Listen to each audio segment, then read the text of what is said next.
live to us. Very funny. Hello, audience. Yeah. Hi, guys. So, folks, we are back. Hey, we are. What pints do we have on Warwolf this time? Yeah. So, basically, we're just here to do a discussion of the latest season of Helluva Boss. We got the latest episode, actually, as a matter of fact. And we found out today that there's going to be another 8 episodes. They're actually going to set out 12 episodes this season, which I got to say I'm happy about. Oh, yeah, baby. Let's go. Yep. So, folks, I'm Warwolf. We got our buddies here, Sear, Jayse, and I call him Shadow. Everybody else calls him Scarlet. We'll find somewhere in the middle. Okay. I usually call him Chaos, actually. Well, I most of the time I just call him Shadow because that's how I was introduced to him. But I'm not calling him Shadlet because that just sounds weird. And Scardo and let's be honest, Scardo sounds worse. Yeah, let's stick with Scarlet. Scarlet is more sane. I'll stick with Shadow simply because, again, like that's pretty much how I was introduced to you, so that's pretty much what I'm sticking with. Oh, geez. Yeah. What are you sticking this with? I don't know. Glue? Knives? Jelly? No, I was thinking more like knives, pins, paper clips, needles. I feel bad for the paperclip. Speaking of needles, Luna hates them. Well, to be fair, so does Goku. He Goku did, hates them too. Have you never seen Dragon Ball Z? Like literally, he freaks out when they try to give him a shot over on Namek. Ow. No, that was, and also after the Saiyan saga, remember? Yep. I just said the Namek saga. Yeah. No, it's before the Namek saga. It's while he's recovering in the hospital. I didn't watch that part. Crap. Well, now you got something to watch. Whoa, wait a minute. Wait. No. After the Saiyan saga, but before they get to Namek, they've got him bandaged up, but they didn't try to give him any needles. That was No, he was in the hospital and they tried to give him a needle. I don't remember that. I remember it happening on Namek where it came up because I remember Vegeta was there, and Vegeta was not in the hospital with them after the Saiyan saga. He'd already gone off to space. Oh, I'm telling you. Oh, yeah, that part I remember. You want to tell them that we're going to be reacting to the recent episode? I literally just said that, dude. I was making sure. Hey. Who's Vegeta? Warwolf here is supposed to be the one with the partial hearing loss. Not you! Sorry. Sometimes I miss here. Give me a break. Anyway. Wait. You miss here? I didn't know you were aiming for here. Shut up. Bro, never! And to answer your question, Cookie, Vegeta is the Prince of all Saiyans. To answer your question, you tell Cookie. Me, some people don't even know who the hell Vegeta is. Oh my god, you... To be fair, not everybody was around at the start of Dragon Ball Z. Remember, Dragon Ball Z, I mean, the manga, that was going well before we got the anime, you know what I'm saying? Right, Cookie says, is it over 900? No, I think... No. Over 9,000. 9,000. First off, all right, guys. First off, the meme is it's over 9,000, but it's actually a mistranslation. It was supposed to say it's over 8,000. 8,000. Mistranslation. Yeah, well, I mean, it happens, you know. They're never going to let that down. About this. But in any case, so... Goku is Sonic Rip-Off. No. Sorry. Wait. Say that again? I'm reading up Cookie's questions. He asked, is Goku a Sonic Rip-Off? Technically, it's the other way around. And who will you react to next? We don't know. We don't know, and I don't care. Yeah, try not to... I know you are, Cookie. You were asking us all those comments on react to certain plush troopers. Listen. Yeah, I'm just gonna ask you right now to call it off, bro. Yeah. I'm pretty much the head honcho when it comes to which videos we react to. I appreciate the suggestions, but just don't over spam the comments with different plush troopers I've never even heard of. Well, I'm only one guy. Otherwise, we're not even gonna even bother looking into it. Yeah. Anyway, you guys want to start watching the video while we are holding the floor down? Cookie, no, we're not worried about being recommended anything. I mean, if you want to make a recommendation, I mean, put it in the comments. You know, basically, you know, we'll go from there. But I'm not gonna, you know, say that we're just gonna like automatically take any kind of suggestions. At this point, it's just basically you can make suggestions, but you know, we're not gonna, you know, guarantee that we're really gonna take them up. And I would just say leave them in the comments rather than in the chat because we, you know, we're doing like 5 different things at once. Also, Shadow, where the fuck did you get this thing from? I love it. Oh, that? I found it off of Google. Shit, I kind of wish this would have been on DeviantArt or something. I would have favorited it instantly. Yeah, I think it's That Silent. is I really want to go back. to badass the- looking pick. I believe the Yeah, artist's me name too. is. I think the artist's name is Silent Moon, a Silent Sound. Yeah, Silent looks like Silent Zoomed. Zoond, I think. But I Oh, could be either wrong. way, Sorry for They- butchering You your know, name. How about we stop worrying about this? yeah. So I nice mean, either art. way, this is gorgeous artwork. Yeah, I mean, I especially love the work did on Luna. I mean, and like Moxie rocking out is kind of, you know, makes sense. And you got Blitz with Of course the you love what they rifle. did. So I mean, even Millie looks great. You know. Also, Which Cookie, will- the identifier bot does not steal people's information. So whatever your friend said, obviously lied to you. Wait, what? He's talking about the community server about saying that the bot that people use to verify stole his friend's information. And that's totally untrue. Why would a bot steal information? Because the company, Shadow. Right. Anyway. You guys ready? Anyway, So, before so are we actually gonna? So here's the thing: has anybody here not seen the episode? Me and Seen Jayse it. actually watched it when it first came out. I've seen it at least I 5 did. times. I've seen it the first 10 minutes it came out. Okay, so then yeah, then we can definitely rewatch it because like I've seen it a couple of times. I know Shadow has, but I wasn't sure if anybody else had. So yeah, let's go for it. I mean, I've already, you know, Yep, let's. Bless. You were right. about what? Striker. Oh, and a quick heads up, you'll only hear us talking. You won't hear the video audio that we're watching too. Also, what was it I was right about Stryker about? It was after Stolus. Okay, Shadow, chill a second. Jayse, what did you say? He was after Stolus. Yeah, no, we kind of figured that. I mean, he was after Stolas in like episode 5 of the first season, so. And we were both right about Moxie and Millie having a score to settle with him. Well, yeah, I mean, again, that was pretty much a given.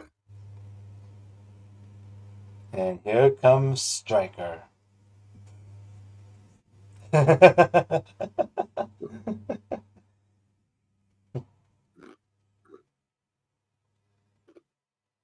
Wow, way to make an entrance.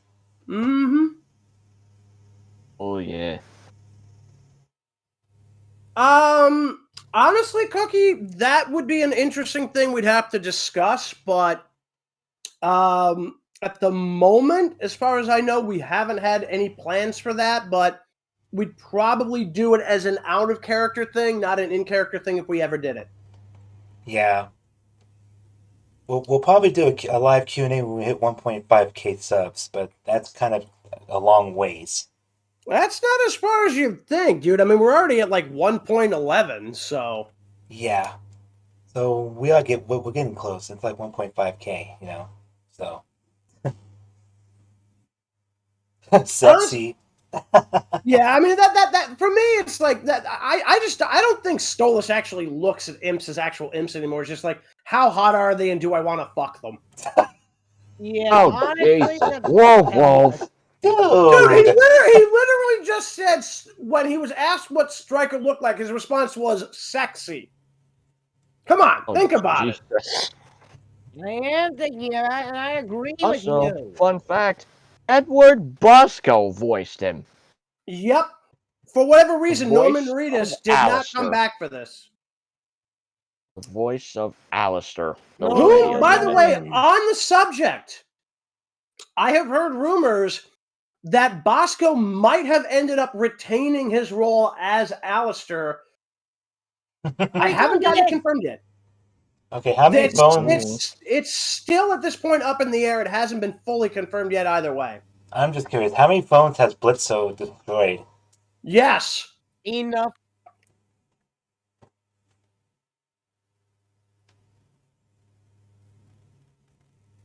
I have no idea.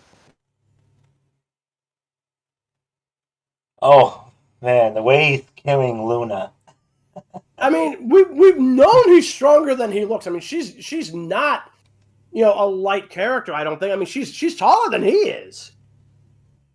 Yeah. And grabbing her by the tail. Well, she's literally trying to stop from being, in the hospital. So. Yep. And your question, Cookie, I don't know Speedy IRL. To be honest, I don't know many people IRL. Oh, yes, and Cookie, stop asking us these kind of questions. Like, seriously, I don't know what your deal is, but Yeah, please, weird and Cookie, sketchy. can you not? Okay, Cookie, hang on. It's starting to get annoying. Yeah, Cookie. We've already mentioned that we have multiple VAs for a couple of our characters. So, I don't know where you got the idea that we said we didn't know Speedy, but we never said that, at least not that I'm aware of, unless you were talking to Shadow at some point, and you might have misinterpreted something else. But Blitzo. that's not... Well, I mean, yeah, that is how his name was originally pronounced. At what point he started pronouncing it without the hard O, we don't know. Mr. O. Probably sometime after. Oh, poor Luna. With the snoot. Almost looked like a boop. It was. Yeah, that's what it was, bruh. Oh, this is a catchy Oh, the song. Striker theme song. I got to admit, one thing that I found very interesting about this episode on rewatchings is that right when he first gets snagged by the rope, if you look at the wall opposite Stolas right before it closes in on his eye and everything, when he starts commenting on the whole thing being quote-unquote worrisome, there's actually a wanted poster for Stryker up in the fucking... Oh. I think it's Pride, actually, yeah. I think I did see that, yeah. So I'm also going to go out on a limb here and say something that that Stolas is about to say in a few minutes anyway, because I'm kind of curious as well. How did this fucker get his own theme song? He got it because he did. Let's just go with that. I mean, none of us have theme songs. Sure I do. It's just not anything I've commissioned.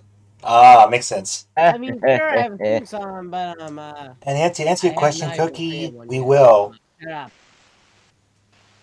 I was answering Cookie's question. We usually react these as our characters, but as of right now, we're just doing it as ourselves. Yeah, hang on a minute. All right. Yes. So- Or as hang- our kids would call us, the weirdos. Yeah, so Cookie, you're a little bit behind the times. We've actually been reacting to the first season of the show already in character. And in fact, we just did a recording the other night for episode 6, which will be going up probably later on this weekend. I haven't, or it'll be a couple weekends because I have to post episode 4 next. I just did episode 3 last weekend. So. Oh, well, Yeah. whatever. Yeah. I find it odd that I find it very odd. I find it very odd that he thinks, or that good lord, that she thinks that Blitz is unemployed. I'll be honest, like, as weird as his suit is at times to me to look at, like, it's pretty damn high end. So I wouldn't say that anybody would think he was unemployed. Aww. Luna whining. That's so cute. Are you guys done stripping over Luna yet? Never. I'm pretty sure it's God, obvious. you guys are Our pathetic. characters sent for her and we sent for her, so it's pretty obvious. You guys are. I'm pretty sure we all do. Nope. Hey, you prankster! Ah, prankster, you've No time arrived. for anyone. And then like an old Western fight. Yeah, well, I mean, again, they are in wrath at this Pretty point. good. So this, by the way, was the first episode where we literally had 3 different rings showcased in a single episode. Because remember, they start out typically... Actually, this is the first show we've had multiple rings, period. Because normally we've had, like, them going to another ring from Pride. As far as I know, they were driving to Sloth, but we saw Stolas and Stella in Pride, and now we've got Stolas and Stryker in Wrath. So we basically got 3 different rings being featured in this episode, which is a first.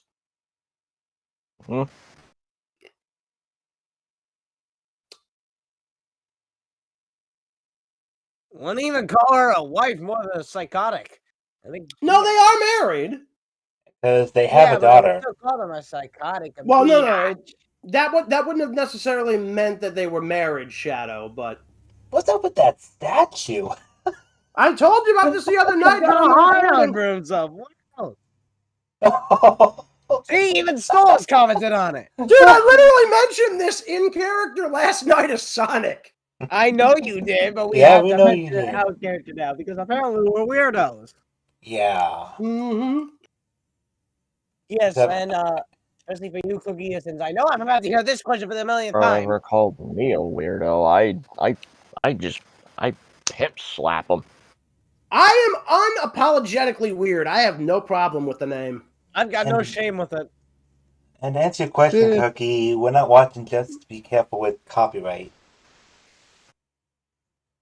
As in, on the stream, you can hear us talking, but you can't hear the video or see it. Yeah. But don't worry, yeah, when our characters react to this as a video, then you'll see us react to it. Yes, so please, Yeah. let me ask again. So pretty Man, much, that look on Stryker's face, man. he's just trying to piss him off. Oh my god, the innuendos! The sad part is, with Stolas, that's not innuendos. I think he's legitimately telling the truth. Probably Yeah. I'm going with the safer route. You know what I mean? Let me remind you, literally, in the episode we watched last night, Blitz was literally talking about using bear traps on Stolas, okay? I know. Damn. Is it me, No. or are these doctors in this hospital complete idiots? Yeah, They're idiots. you got to remember, they're in the Sloth Ring. That is one big needle. Well, Oh, again, God, apparently you this would be passing this out. is apparently the first shot she's gotten in years. 5 years. So is Helluva's like the rabies of the Helluva Boss universe? We're not entirely sure.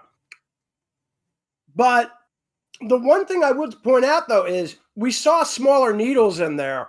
Mm-hmm. And again, if Blitz is to be believed, he had to set this appointment up 5 years prior. He adopted her 5 years prior to the show.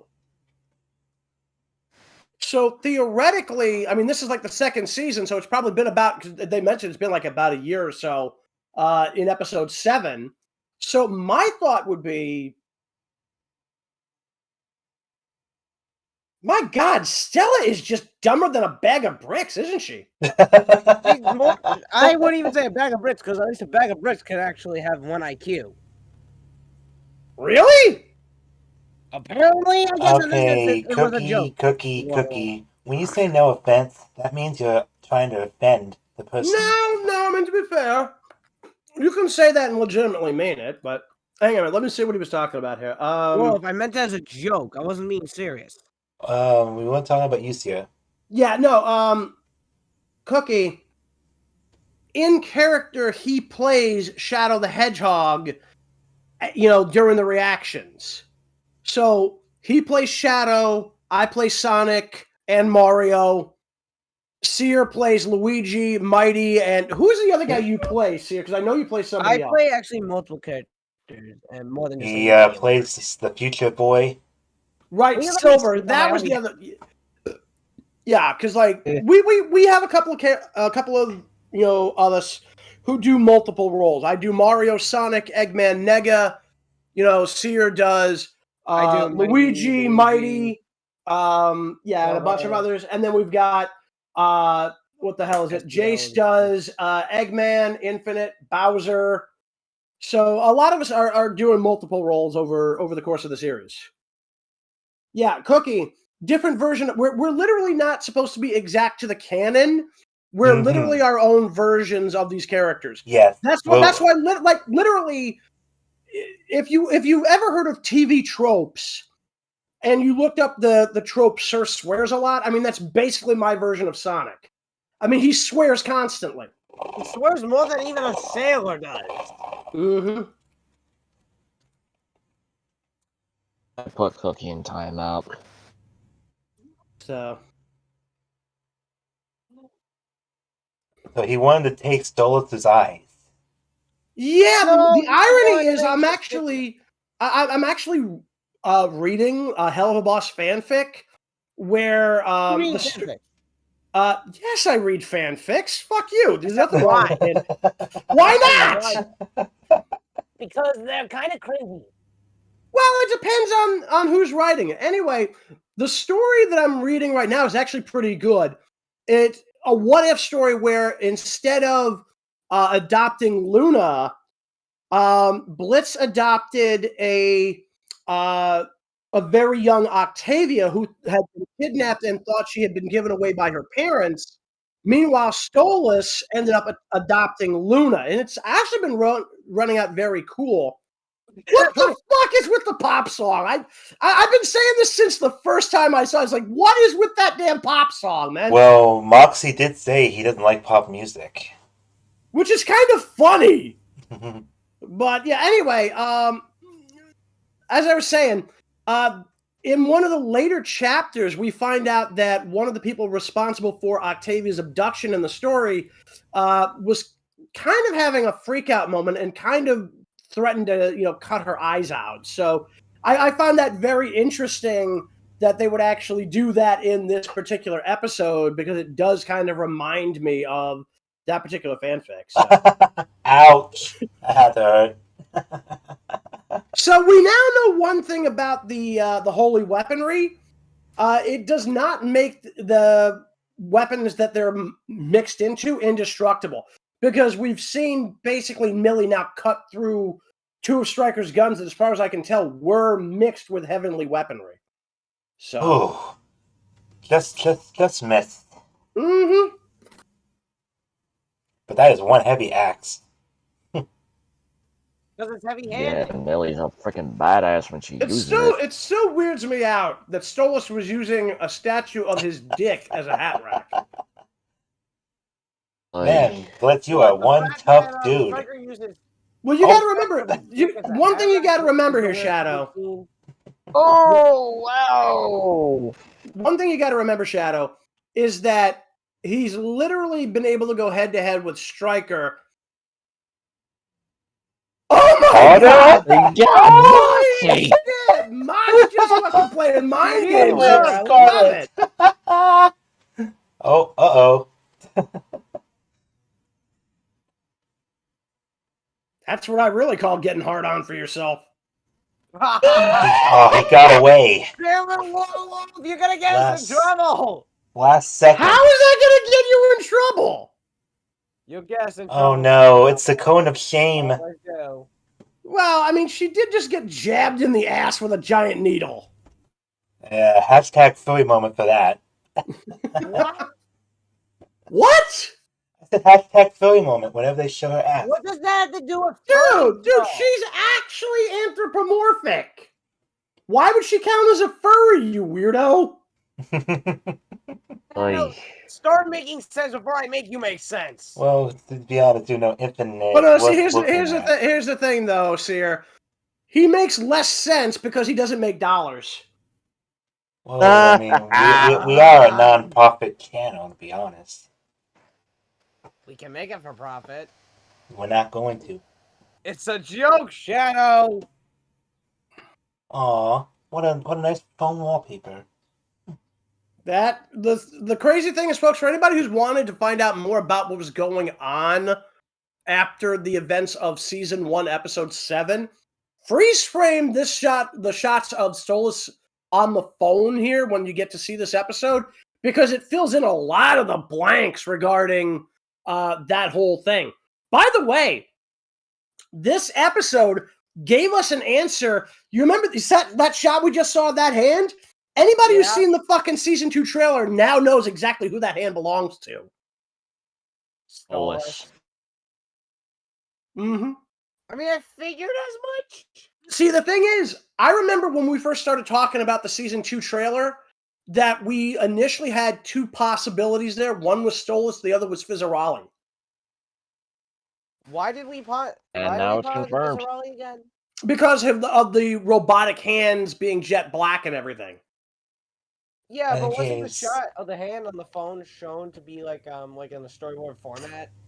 Well, no, it was done purely as an animatic, so we didn't know who it belonged to. It was also in black and white, and the shadows were heavy enough we couldn't tell that it was Stolas. Yeah, but also, in those cases, though, everything is done in black and white. So, it wouldn't Right. matter. But again, you got to remember that Fizzarali also has completely jet black hands. Mm-hmm. Because for all we know, that could have just been him dealing with having just had those hands grafted onto his body, because he, in fact, is a cyborg. So we had no idea who that was putting that phone down on the table there. At least not at first. The Ballad of Stryker. And then What You Thinking About. So yeah, it's like, so there was 2 different songs there. So far, this was pretty good. I thought it was good. I've seen a lot of different reactions to it on Reddit so far, because, I mean, it's only been a couple of days since this dropped. Are we in that TIE Fighter again? Shut up. Anyway. What do you expect me to say? Dude. You want to talk about a dumpster fire? Go look at Tumblr. Tumblr? That's a dumpster fire. I agree, it is. It's wonder who's going to put out that dumpster fire. No. Actually, the weird thing is, I keep hearing somebody else is looking to buy them, and I forget who the hell it is. Alright, I just switched over the audio back to desktop audio, so now we can start discussing the episode. Well, they should have heard us either way, so... Yeah, it's a thing that Christina showed me. There's an application audio capture. So I had that on while the video was playing. You can thank Christina for that. That's fair enough. Anyway. And also, sorry, Cookie, we didn't want to time you out, but you were starting to get on our nerves. Yeah, I mean, Cookie, again, we love that you have things to say, but don't go overboard with it. I mean, when I do my shadow voice, I try to lower my voice, try to act as close as possible to him. I understand how you think I don't sound like him, but remember, we're not perfect voice actors. It's our own take on the character. Well, it's not even just that. It's not even just that. We're not trying to imitate anybody else's. Well, I mean, to some extent, I kind of am trying to pay homage to the late great Captain Lou Albano, but even then, I'm not trying to do him directly. We're trying to put on some of the characters, of course. We do Brooklyn accents like Lou Albano. Yeah, and, well, here's the thing though. Lou is from he's from Brooklyn. I know he was from Brooklyn. Yeah, so he had a thicker accent, and to be fair, I'll be honest. I have seen the Super Mario Brothers movie twice now. Loved it. And you can definitely hear the Brooklyn accent in the Brothers, but it's not as pronounced as I'm used to from the days when Captain Lou was doing it. So, like I said, because I do see Mario as being definitively from Brooklyn, in which they've more or less once again reconfirmed that. You know, I'm pretty sure that has been confirmed for a while. Well, yeah, but the thing is like Charles Martinet, who has been doing Mario's voice in the games for the last 15, 20 years, ever since they actually gave him a voice, Yep. has been doing it with a very stereotypical Italian accent. Yeah, And that's not, to me, is like when I hear Mario, it's like I'll be honest, I hear Captain Lou, just because the Super Mario Brothers Super Show was the first time I ever heard Mario voiced. And, Although ironically enough, he's not the first one to voice Mario. Hotel Mario was first, right? No. Peter Cullen was the first person ever to do a voice for Mario. Oh, nice. Oh. Because Peter Cullen voiced Mario in a cartoon based off of Donkey Kong. That monstrosity of a cartoon. Oh, yeah. No. Not We're the vocab one from the. We're not talking about the CGI thing, Shadow. Oh, okay. Then which one are you talking about? We're talking a show that came out around 1983. 1983. I might need to look Yeah. that up.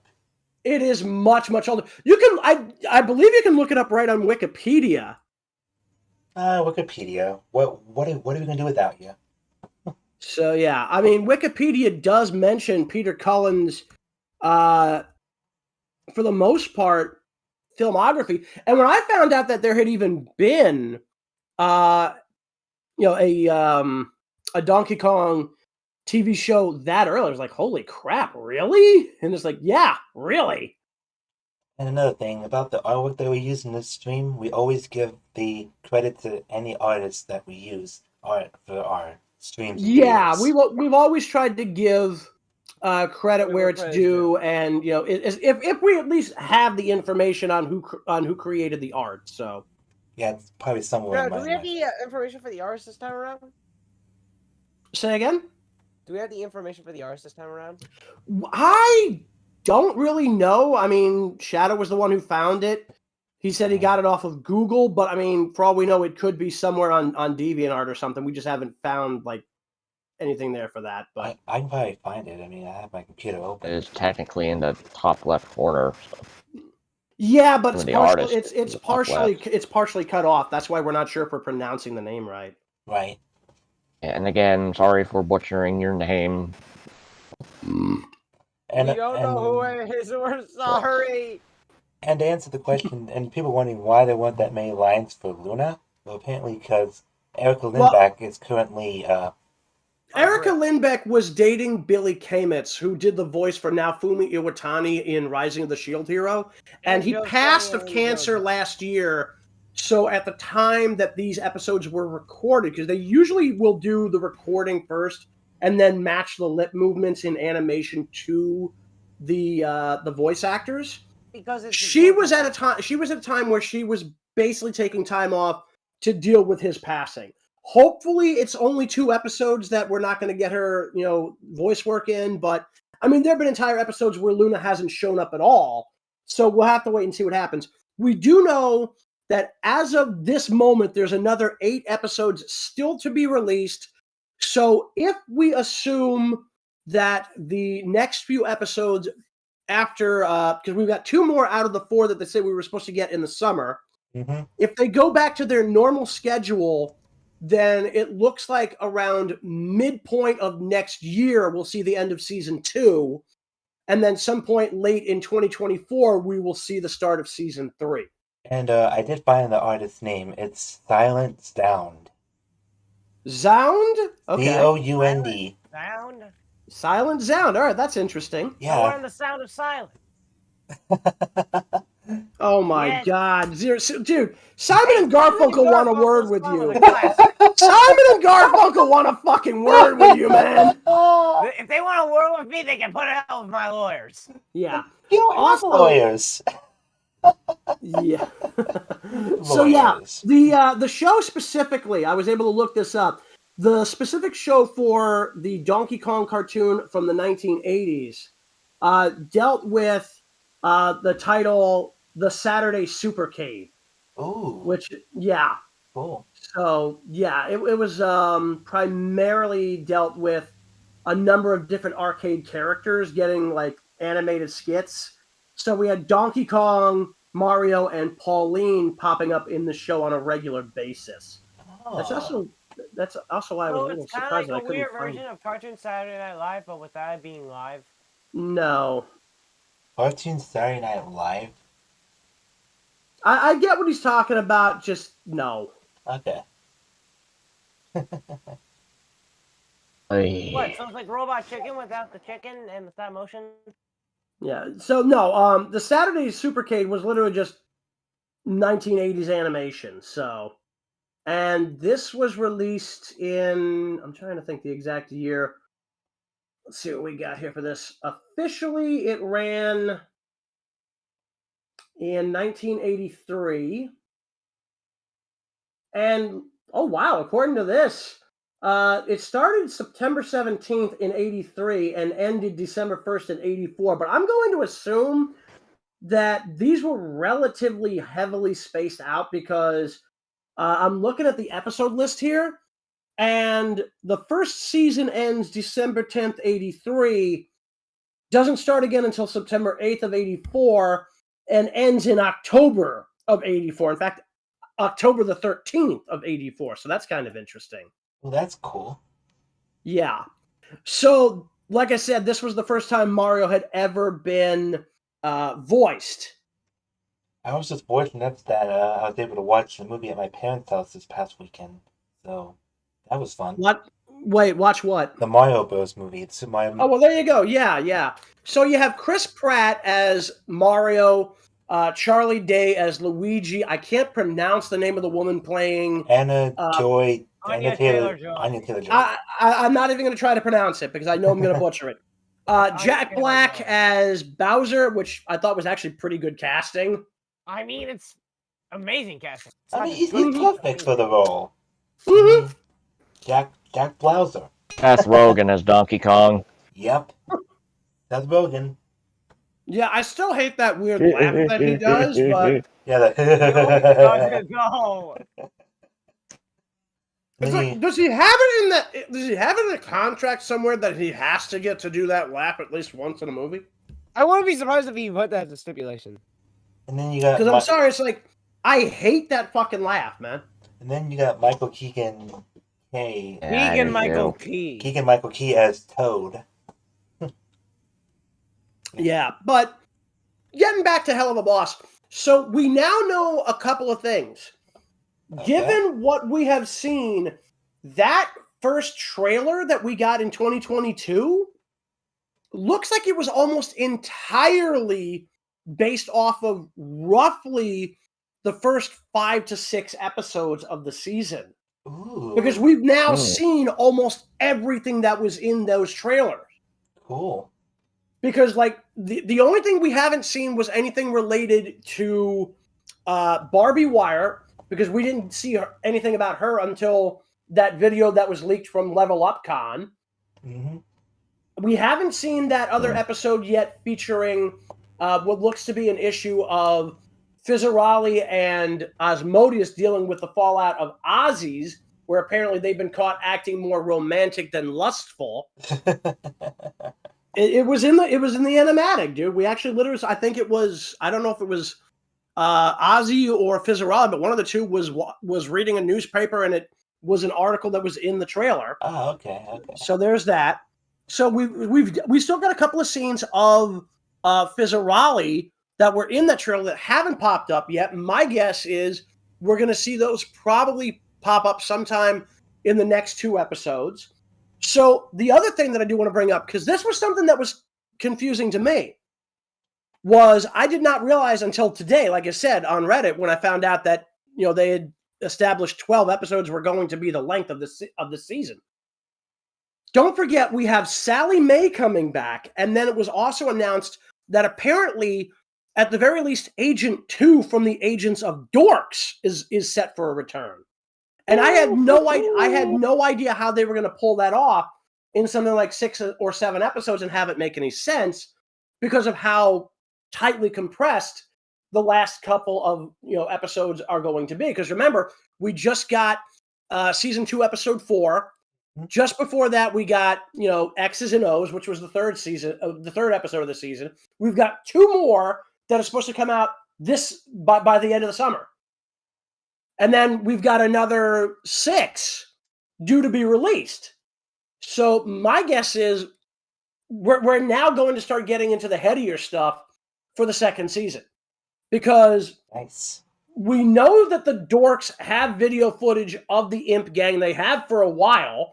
But for some reason, they thought that the battle inside their headquarters was actually going to get them taken seriously, which I'm very curious about because it's like, why would the previous footage not have been taken seriously, and why would this footage be taken seriously? I mean, So, listen to their name. They're called dorks. well, it's an acronym. DHORKS. Yeah. By the way, now I got to remember where I don't remember where I heard this, but I've also heard that that word minus the S is literally the name for a duck penis. Oh my god. What? Why? I don't know why. I just What remember the hearing that fuck? somewhere. Oh my What? god. What Dude. have you been looking at? Why? I don't even remember where I heard it.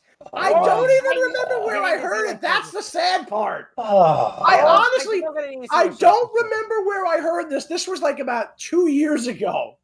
What? I don't even remember where I fucking heard this. I swear to God, it's just something I ran across at some point. Oh I think I need to see that search history, Warwolf. I think we all do. It honestly has nothing to do with my search history. I'm pretty sure I remember reading it in a book somewhere. What? What book? It was years, like I said, it was like 2 years ago or whatever the fuck it God. was, you know?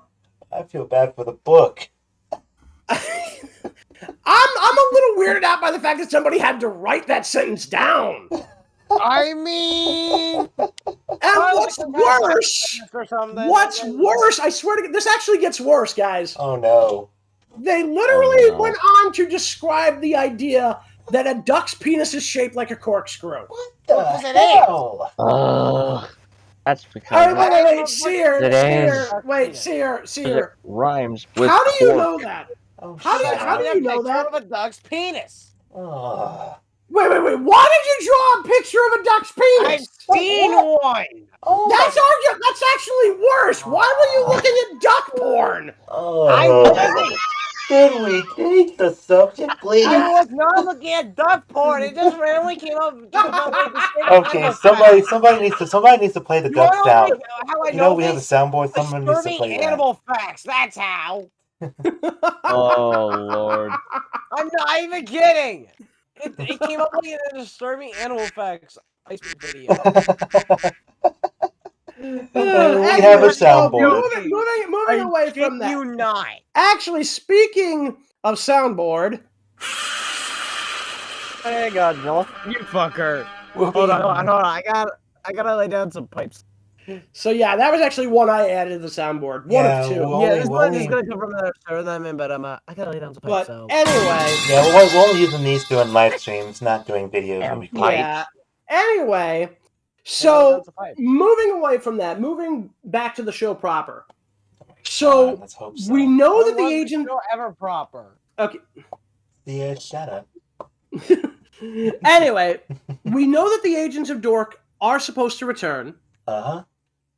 Now, one of the theories that I remember hearing a while back was, what if they teamed up with the Cherubs? Oh, That could happen. That would be interesting because we don't know where they are.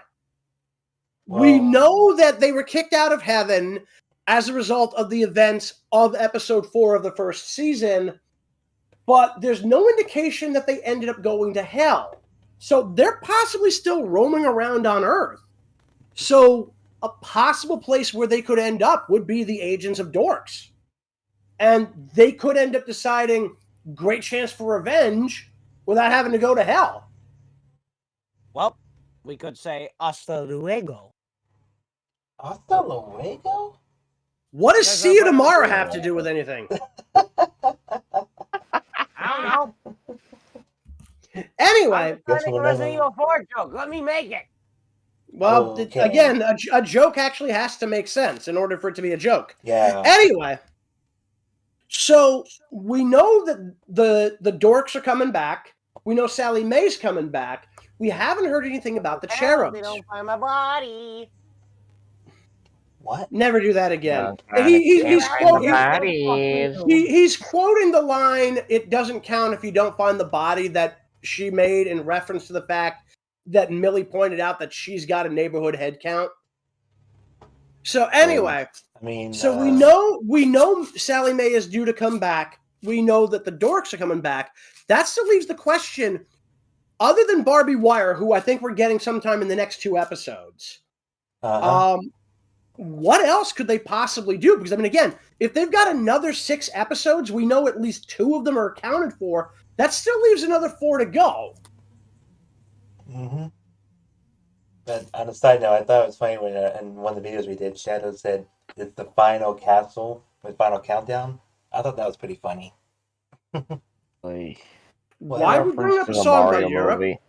I don't know. It was Why are we talking was, about the European Union? It was from a video I posted 2 hours ago on the channel. Just throwing it out there. It was pretty funny. In any case, so what do you think we're actually going to see in these other episodes, other than the ones that we know? Because we know we're getting Barbie Wire, we know we're getting Sally Mae, and we know we're getting the dorks. So what else do you think we're going to get? I honestly don't know. I'm more of a wait and see kind of guy. Well, if you wait too long, you might not see anything. Funny. Very funny. Thank you. I thought so. I was being sarcastic. I know. I didn't care. But I'm hoping we can see Oh, more. where's the compliment? Hoping we see more of Luna. I mean, well, I'm gonna assume at some point that's a given. I'm gonna assume that's a given. As soon as Erica feels better and ready to rejoin the fun. Shadow, you got to remember, the recording was done probably about a year ago. Oh. Yep. Because remember, they were already moving on season 2 while they were dealing with the lost episode, which they are still telling us we're supposed to get. I'll believe that when I fucking see it. Yeah, exactly. I think we all need to believe it when we see it, but at the same time, it's like... But the interesting thing is, and again, I'm not a big fan of Deep Cut over at Cartoon Universe, but he's right about one thing.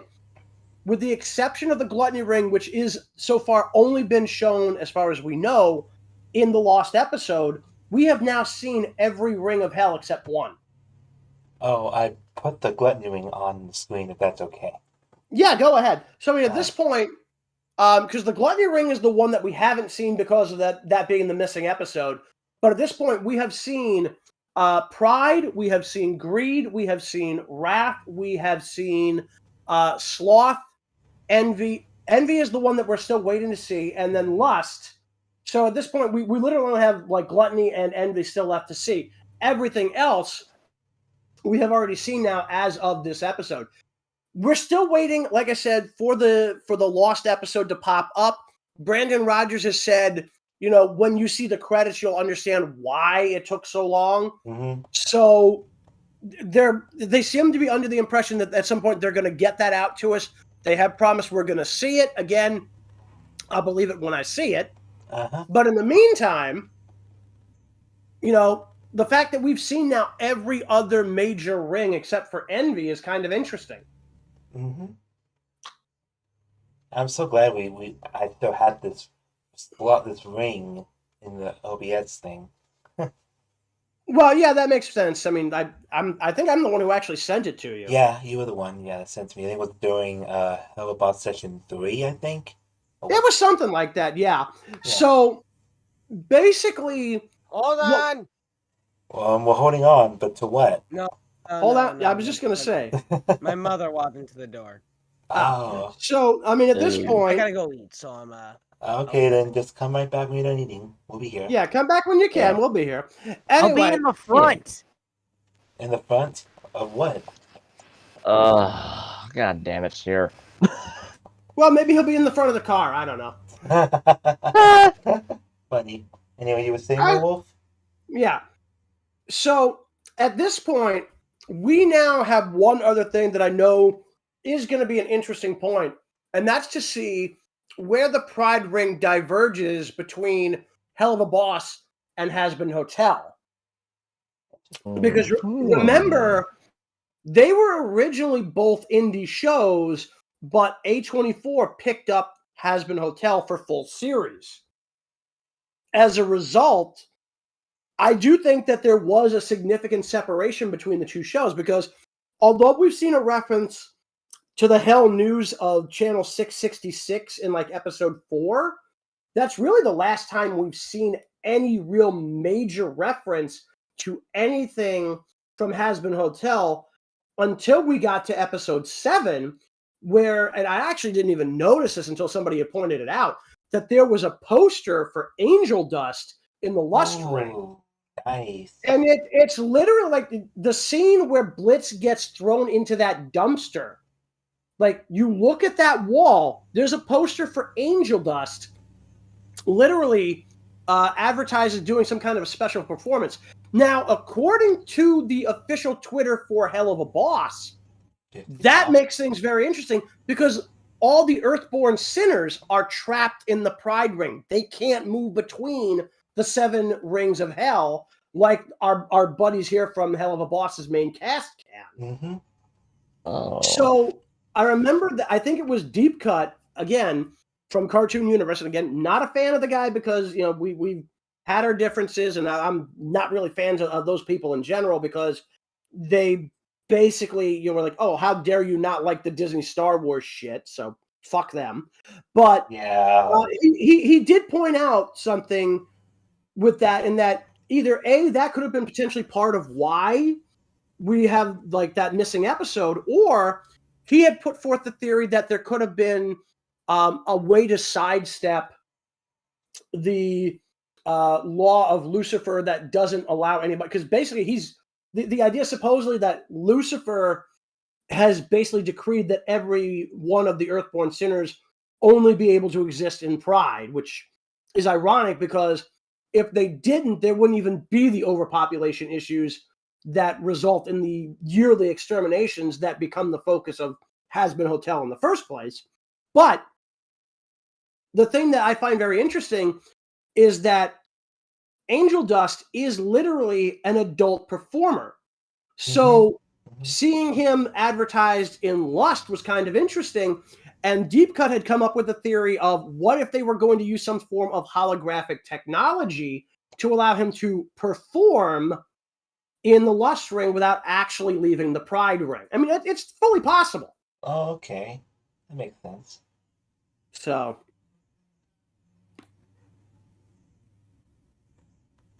either way, so... But I thought that was pretty cool when the season 2 episode 4 started. We got to see most of the royal family of the what are they called again? The Ars Goetia? No, Yeah. we haven't even scratched the surface of them yet. So the Ars Goetia in the original Christian mythology that developed them establishes the Ars Goetia as a massive group, but when it comes to those who are the most important, there's like something to the neighborhood of like 72 very specific demons that are the most important amongst the Ars Goetia, and they're split into different levels of importance and ranking. For example, Asmodeus is a member of the Ars Goetia, and he is a king in the Ars Goetia, so he outranks Stolas. Then you've got King Paimon, who was introduced in Season 2, Episode 1. In the series, he's Stolas' father, but in the original demonic mythology that inspired the show, they're not related other than just being members of the Ars Goetia. And Paimon is also a king. Then you've got dukes, earls, marquis. I think I saw presidents listed as a ranking for them. Give me a minute here. I mean, during the episode, if those were to get killed, then pretty much. Well, no, if Stolas dies, his duties, wealth, power, and influence all go to his daughter Octavia. Instead, like it's nothing. Exactly. That's why she caught off Striker. Right. Yep. Because she wants money and everything. So let me see if I can... Do we have the damn listing for these guys? Here we go. List of demons in the Ars Goetia. Okay, so we have the official rankings in the book that first detailed them, which is called The Lesser Key of Solomon. You have the kings, dukes, princes, marquises, earls, knights, and presidents. So, interestingly enough, dukes are considered of a higher rank than princes, which is very interesting to me. Because as far as I know, a duke is largely like the brother or nephew of a king. Therefore, they could theoretically be a prince. And in fact, I think a lot of them are princes. For example, I'm trying to remember who was the Duke of Cornwall, but I think that's King Charles, who just was coronated. Mm-hmm. Mm-hmm. Yeah, it's a peerage in England. Let me see. Who is the current Duke? Current holder is William, the Prince of Wales, but I don't know. Let's see here. We have a list, I think, and let me see. Yes, okay. So King Charles, who just became the King of England, was the former Duke of Cornwall. So he was the son, obviously, of Queen Elizabeth II. He was born in 52. He is now, of course, the king as a result of her passing. But I found it very interesting that he would have been considered of a higher rank than a prince. At least if I'm understanding the etymology here, that's really kind of interesting. I don't know why a duke would be considered higher in ranking than a prince, because I'm pretty sure a duke is a prince. So I don't know. I don't get it. Yeah, me neither. But some of the demons have been named in the Lesser Key of Solomon. And we may see a couple of them over the course of the series. So obviously we've got Paimon, who was a king. We've already mentioned Asmodeus, another king. Stolas is a prince. Yep. Andrelphus is a marquis. I'm trying to see if he's actually. Give me a minute. I'm trying to see if he's actually in the real list. Yes, he actually is one of these 72. And that was that was the guy we saw in season 2, episode 4, right? Andrelphus. Andrelphus, yeah, he's the blue peacock, Stella's brother. Oh, cool. Yeah. Yeah, he is one cool-looking peacock. Well, here's the thing. A lot of people have mentioned this. His design appears to be based on early drafts of Elsa from Frozen. Really? Wow. That's what I've been hearing. Oh my gosh. Wow. And I've actually looked at some of the earlier drafts for her design. I can sort of see the comparison. Well, whatever it is, it suits him. Yeah. I mean, he definitely has like ice powers, so I think it was meant to be kind of a reference. Yep. So, Ice powers. yep. So we do have, let's see, we have Stolas, Paimon, Andrelphus, and Asmodeus. So out of these 72, we've gotten 4.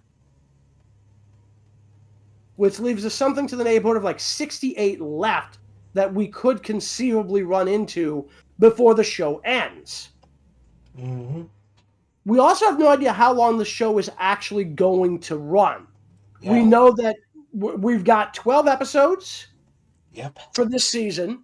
Yep. And like I said, if they go back to their normal turnaround for this, then I think we're going to see the end of the second season somewhere around early to mid 2024.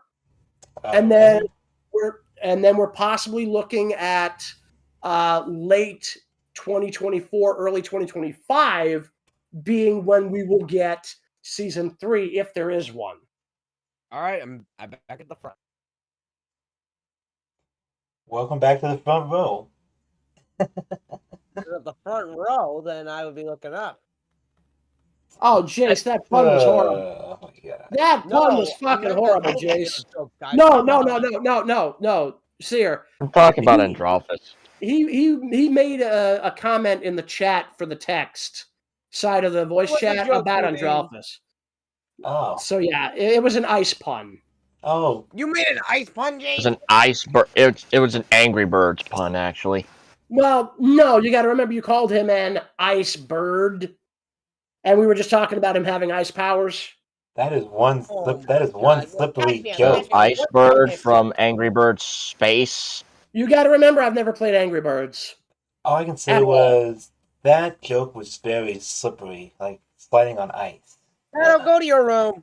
Hey, Shadow, the best I could come up Shadow. with.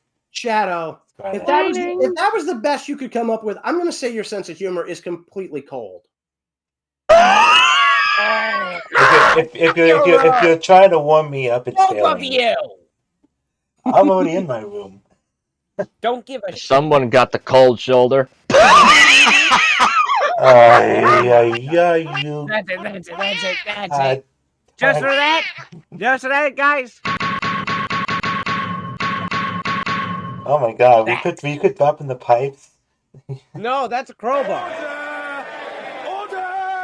A crowbar. I don't see any Yeah, crows. that wasn't a pipe.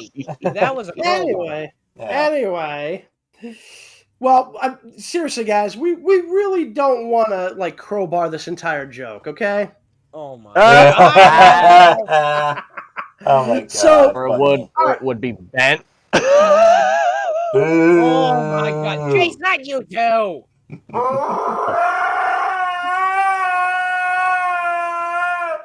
Oh, calm Okay, husky down. boy. Jesus Christ. Jesus That was a Christ, screaming dog, Jay, quite literally. Oh God. Anyway. That was quite literally a screaming dog. Anyway, so let's just remember, folks, as bad as these puns are, at least we don't have to worry about being cold as ice because we're hot-blooded. Just nice. see? Foreigner joke. Love it. Yeah, but we also got a fever of 100 degrees, so I think Since when were you a doctor? Dude, he's making a reference to Foreigner. I know, I'm just saying. Yeah, because you were making one. Yeah. Anyway. Besides, if he was a doctor, that'd be a real problem because nobody here wants to see a Dr. Luigi. And nobody here wants to see a 17-year-old. Nobody here wants to see what? A 17-year-old doctor. Luigi's not 17! I'm 17, you dim.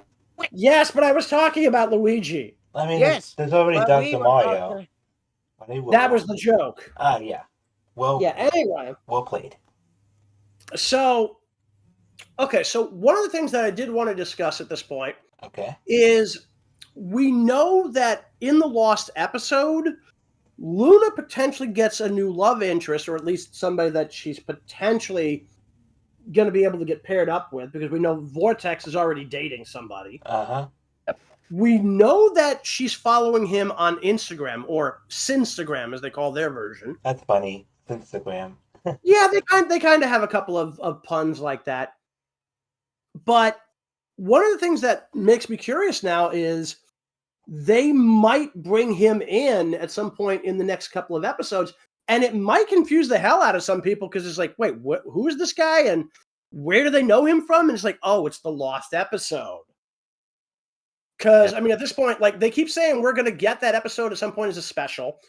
If you look at Vivzi's channel, they have altered the title for episode 7 of the first season, where it was originally listed as season finale part 1. Now it's just listed as episode 7 Ozzy's, and I think just listed as the season finale. Isn't that what our characters are reacting to next Monday?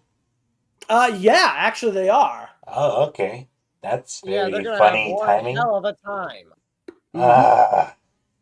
Geez, Yeah, apparently man. this happened a couple of weeks ago, but this was the first I'd heard of it was just a couple of days ago. I mean, for one thing, Shadow keeps trying to put Helluva at the end of every start, but seeing someone else do it, it just doesn't sound as funny. Yeah. Also, like, you got to keep saying "let's go" at the end of the countdown, man. Okay. Let's go. Yeah. Had to. Sorry. Let's go. Unless Let's go. Another soldier for TF2. Anyway. Unless you want me to say let's or go, but we're not that much of a Mario channel. Hey, I only said that once in a movie. Oh. Mario, come on, we're it is getting in the way of it. Hey, Mario and Luigi, what are you doing? What are you doing out of your game universe? Hey, we talk about you guys all the time. We have no fear of the fourth wall. Also, did you guys hear about Silver's plans? I'm the one who came up with that storyline, you dimwit! A dimwit. Oh, you guys are so predictable. Oh God, Bowser came too. Okay, somebody just gave to say Peaches how we can get him out of here. Hey, Yeah. Bowser! Peach? Where? Well, He's over there! we found a couple of them that way. Ooh! We can trick him that way. I think somebody turned on the There he character goes. switch in the studio. My whole thing is like, what happens when he realizes that when we said peaches, we actually meant the fruit? Yeah. Oh, yeah, that's gonna Oh, piss him off. Don't let him know. Don't let him know. Come on, it'll be funny. Okay, I think you figured Bowser. it out, but yeah. Bowser. Anyway, Okay, you giant turtle. somebody shut the door. Yeah. The door's already shut, locked and barricaded. Oh, well, there you go. Anyway, I have a door so shut sound effect. Like news. I will get my revenge, you plumber scum! Where's that door? Oh, It there it wasn't is. even the plumber that tricked you. It was us, you Ow! dimwit. And there's the door slam. anyway, so moving on. So here's a couple of things. We also know that this summer we're getting Has-Been Hotel, and like I said, I want to see where they make changes in their iteration of the Pride Ring, because initially we didn't know there was going to be anything other than just the Pride Ring, or for that matter, that there was anything else to worry about, because they hadn't really established anything that we got in Hell of a Boss at that point, because at the time, Hell of a Boss wasn't even a thing. We did get the pilot, I think, for like a couple of weeks later or whatever the hell it was. But originally, Blitz and Moxie were going to be recurring antagonists in Has-Been Hotel. Vivzy ended up spinning them off into their own show. In fact, we get early looks at a prototype of Blitz in the Has-Been Hotel pilot.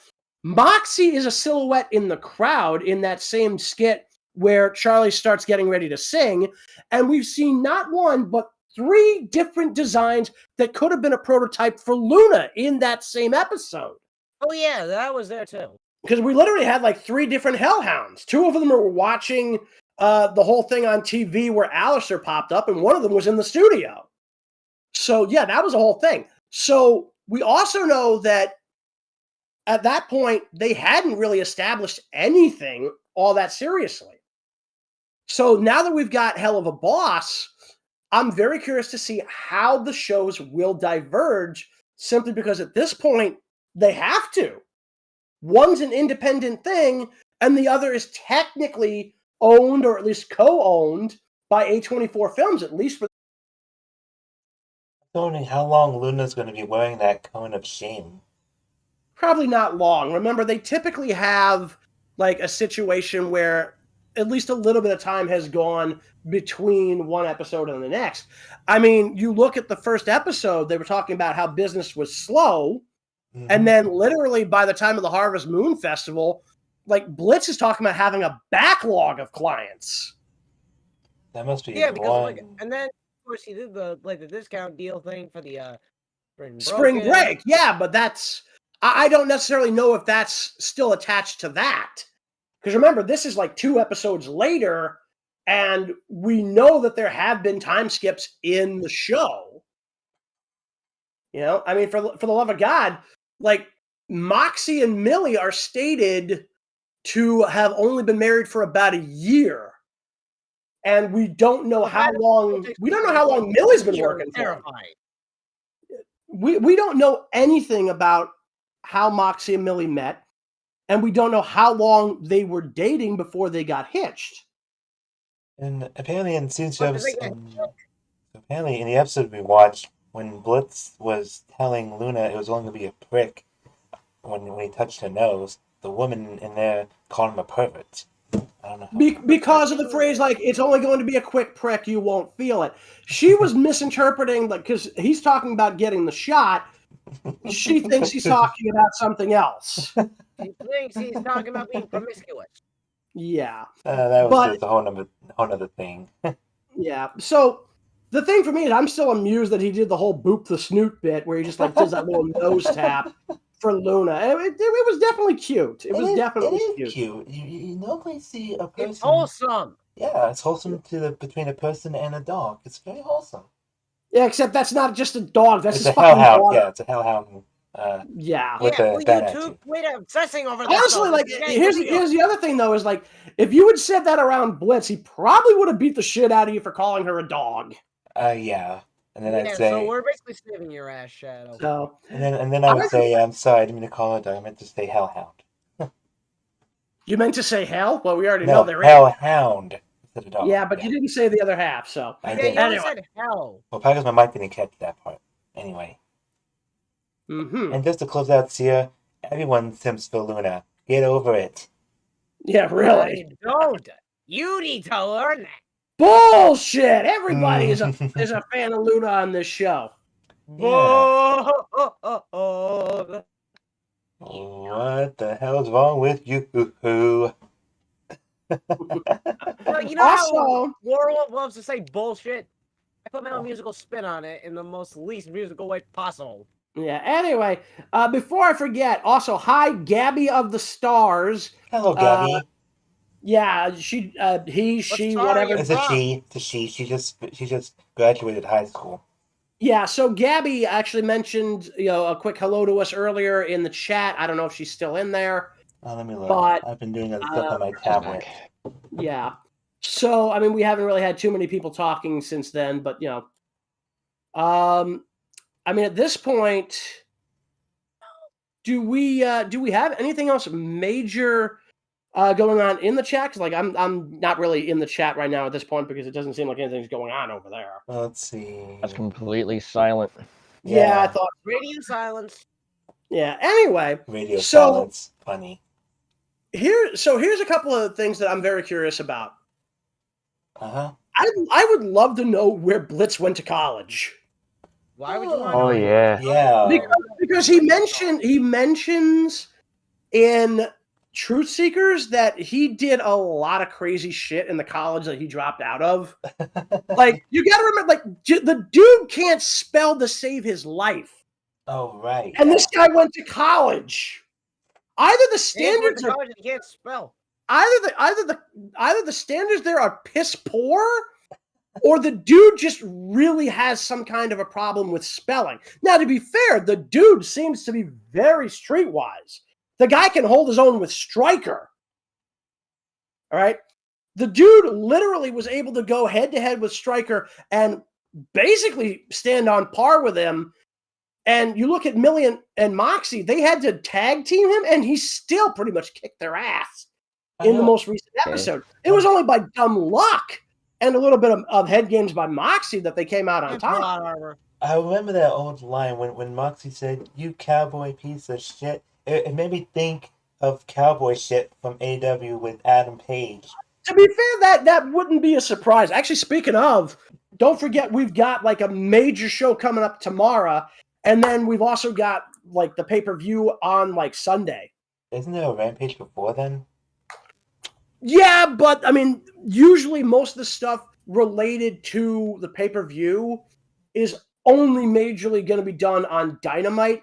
Yeah, Right. They'll do some stuff and then they'll reference the show coming up. And obviously they got the countdown coming up, which, come to think of it, did I see the right in that the countdown to Double or Nothing is going to be on Saturday?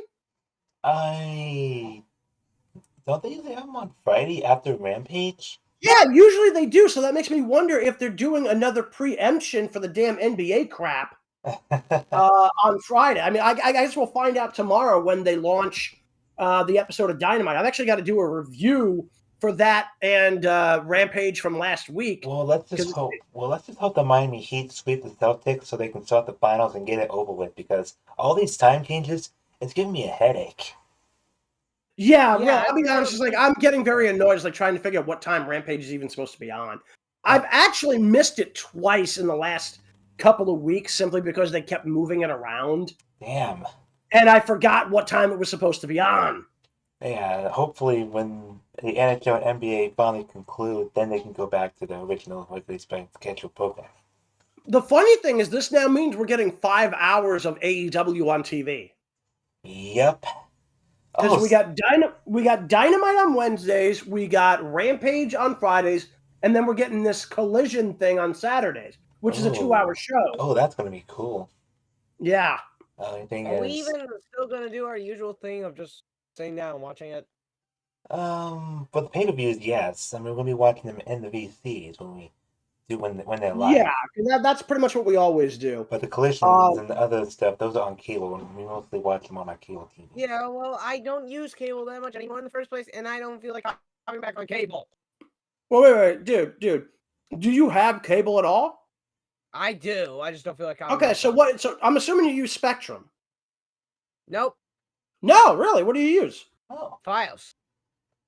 Okay. Files? Well, find out if they have a way to watch stuff on their computer, because I know that Spectrum does.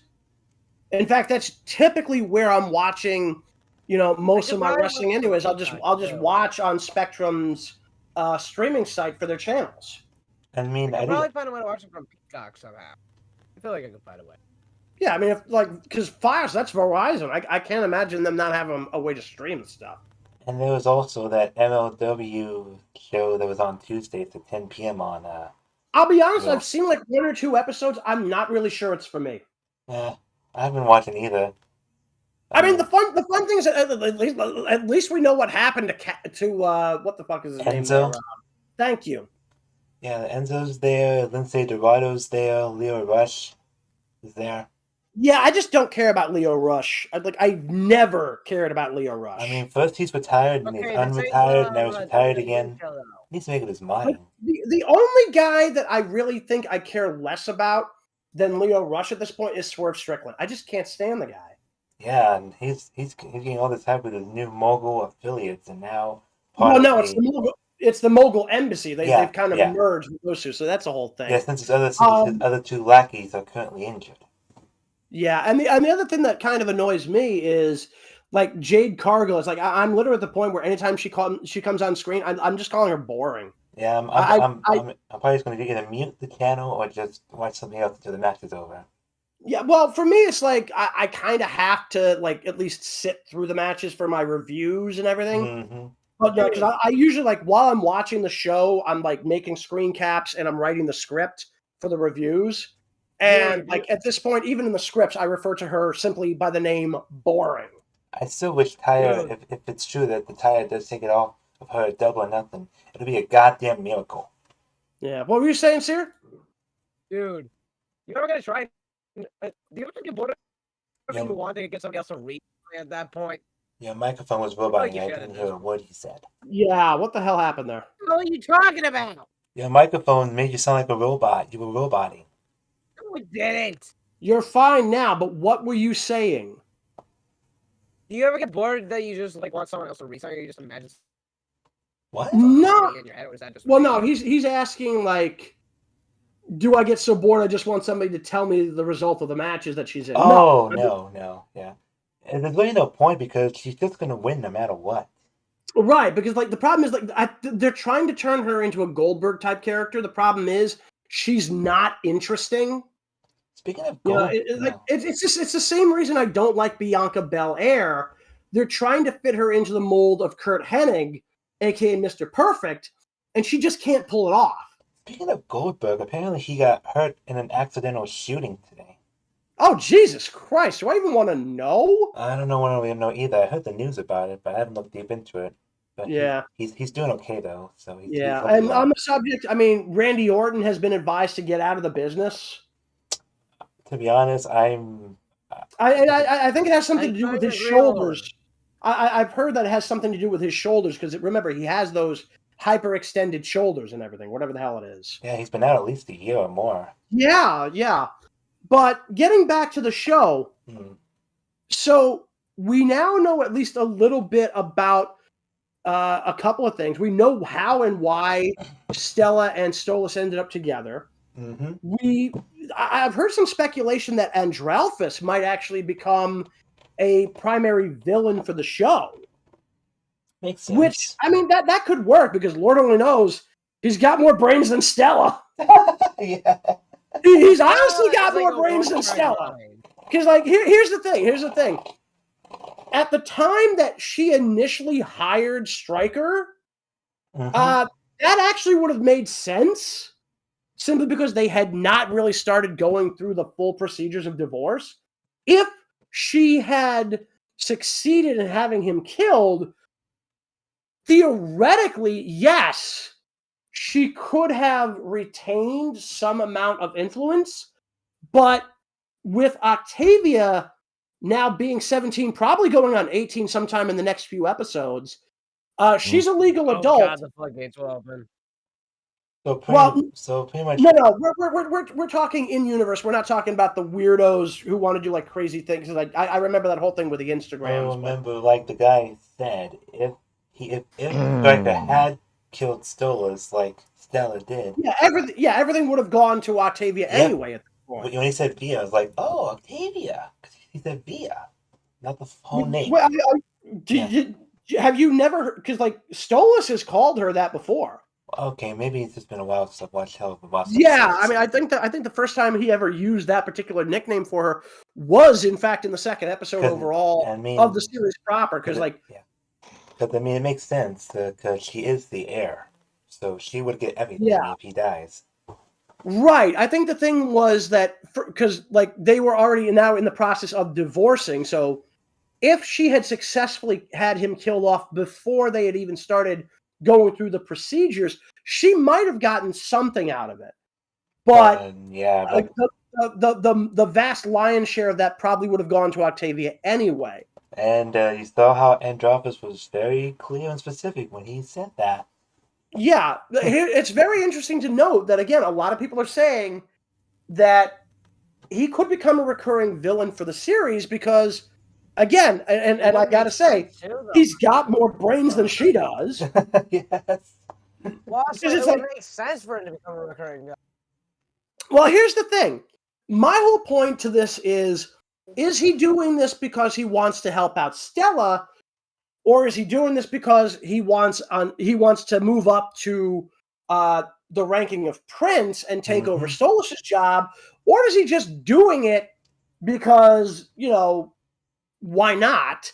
Now, if it's the latter case, then once the divorce is finalized, theoretically, he probably would stop caring at all. Because at this point, he couldn't get anything out of it. And those weapons that Strikers were using, those were heaven weapons? Holy weapons. Those were blessed weapons, yeah. So pretty much blessed weapons, holy weapons, whatever you want. We've seen that since episode 5, actually. Because it looked like rifle that Stryker had. Yeah, it was literally a holy weapon. Yeah, it was literally made from the weapons that are used during the exterminations. That's one thing that they've kept as a kind of holdover from Hazbin Hotel, because if you look at the pilot, you can see those spears are literally even the one Vaggie has. It's from one of the exterminations, because apparently the exterminators leave these fucking things behind when they go back to heaven. I mean, because you did say at the end of the episode, Blitz said, wait, he can get hurt? Yeah, and here's the thing, is like, even though he knows, I think, on an objective level, that the angelic materials can hurt demons, he didn't know that Stryker had anything other than the rope, number one. And number two, bear in mind, Stolas has never actually needed protection, despite what he might have said in season 1, episode 2. That was literally just an excuse to get Blitz to come and hang out with him and his daughter when he wanted to go to Lululand. He wanted to have his daughter and his booty call literally next to him. What else would you call him? Booty call. Oh my god. Think about it. He's literally got Blitz over a barrel here. And it's that whole thing. Anyway, but either way, we saw in the episode with Lululand, he never needed Blitz for anything. And literally, like, the one time, somebody popped up while he was basically just with Octavia, and one of those imps popped up, he just turns his head around and freezes him with a petrifying gaze. That was pretty cool to seeing that. Yeah. Yeah, I mean, he didn't need Blitz there at all. He did it purely for the sake that he wanted to have Blitz around to flirt with. I mean, granted, he offered to pay him, and I'm sure he gave him a pretty decent amount of money for it, but... Well, remember, like Blitz said in the pilot, if he didn't sleep with that privileged asshole, they wouldn't have even had access to the... Yeah, they wouldn't have had the book at all. And the thing is, this comes back in a big way in episode 4 of the second season, because he's so used to Stolas being, like, potentially invincible.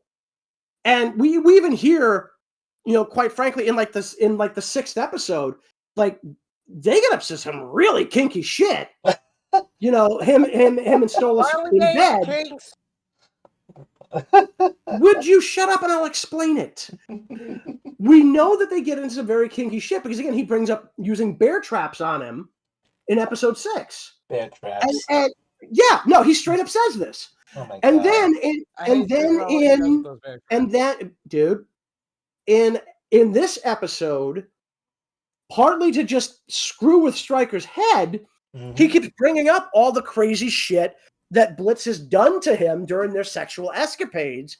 And Blitz, I think, because he's so used to Stolas being, as far as we can tell, like, completely unassailable on any physical level, the idea of him getting hurt never really crossed his mind. Right. That makes perfect sense. I mean, also bear in mind, initially Stolas doesn't even really think he's in any real danger. He's like, "Oh, I think I've been kidnapped. You should come rescue me." It's like even he's kind of thinking like this is just for shits and giggles. It isn't until like Stryker grabs the phone and like basically crushes it in his hand, and then Stolas like, "Oh shit, am I actually in danger?" and because like he even points out, it's like, "Oh, I've been tied up with blessed rope," but like as far as anybody knew, that was all he had. So initially, like, because now Blitz is in a situation where he's between a rock and a hard place. On the one hand, he does seem to be developing some kind of emotional attachment to Stolas, who's just been kidnapped. But on the other hand, he's got to make sure that his daughter is healthy because she's been doing field work. And which, by the way, we haven't seen a lot of her doing that outside of like literally like 3 episodes where she's gone up to Earth. So this is stuff that's probably been happening off screen in between, basically Seeing Stars and Western Energy, which of course are the episode titles of season 2, episode 2, and the episode we just went by. So he's basically, his situation is, do I make sure my daughter is safe or do I go rescue Stolas? And he was kind of in a situation where he didn't know which way to go. And it almost looked like he was going to prioritize Stolas over Luna, which I'll be honest, I'm kind of glad he didn't. Because, I mean, like, he mentioned having to set up this appointment for Luna 5 years prior. Now, as far as we know, this is the first and only time that she's had to get any kind of inoculations while living with him. She might have had some prior in, we think it's the Gluttony Ring is where the Hellhounds come from.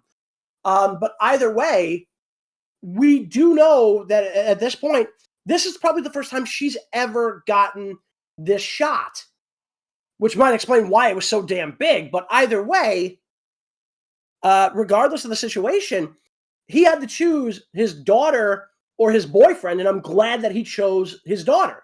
Now, obviously, he had the advantage of, Moxie and Millie offering to go take care of Stryker themselves because they had a score to settle with him. That was nice of them. Yeah, I mean, that was definitely good, but you get right down to it, it makes all the sense in the world that, if it comes down to, do I prioritize my kid or somebody who I still haven't really figured out my own feelings for? You prioritize the kid. Of course.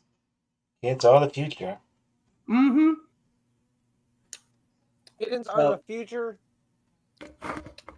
It's like Seriously? I didn't say kittens. I said kids. It's like Homer Simpson once said, "Children are the future, unless we stop them now." Funny.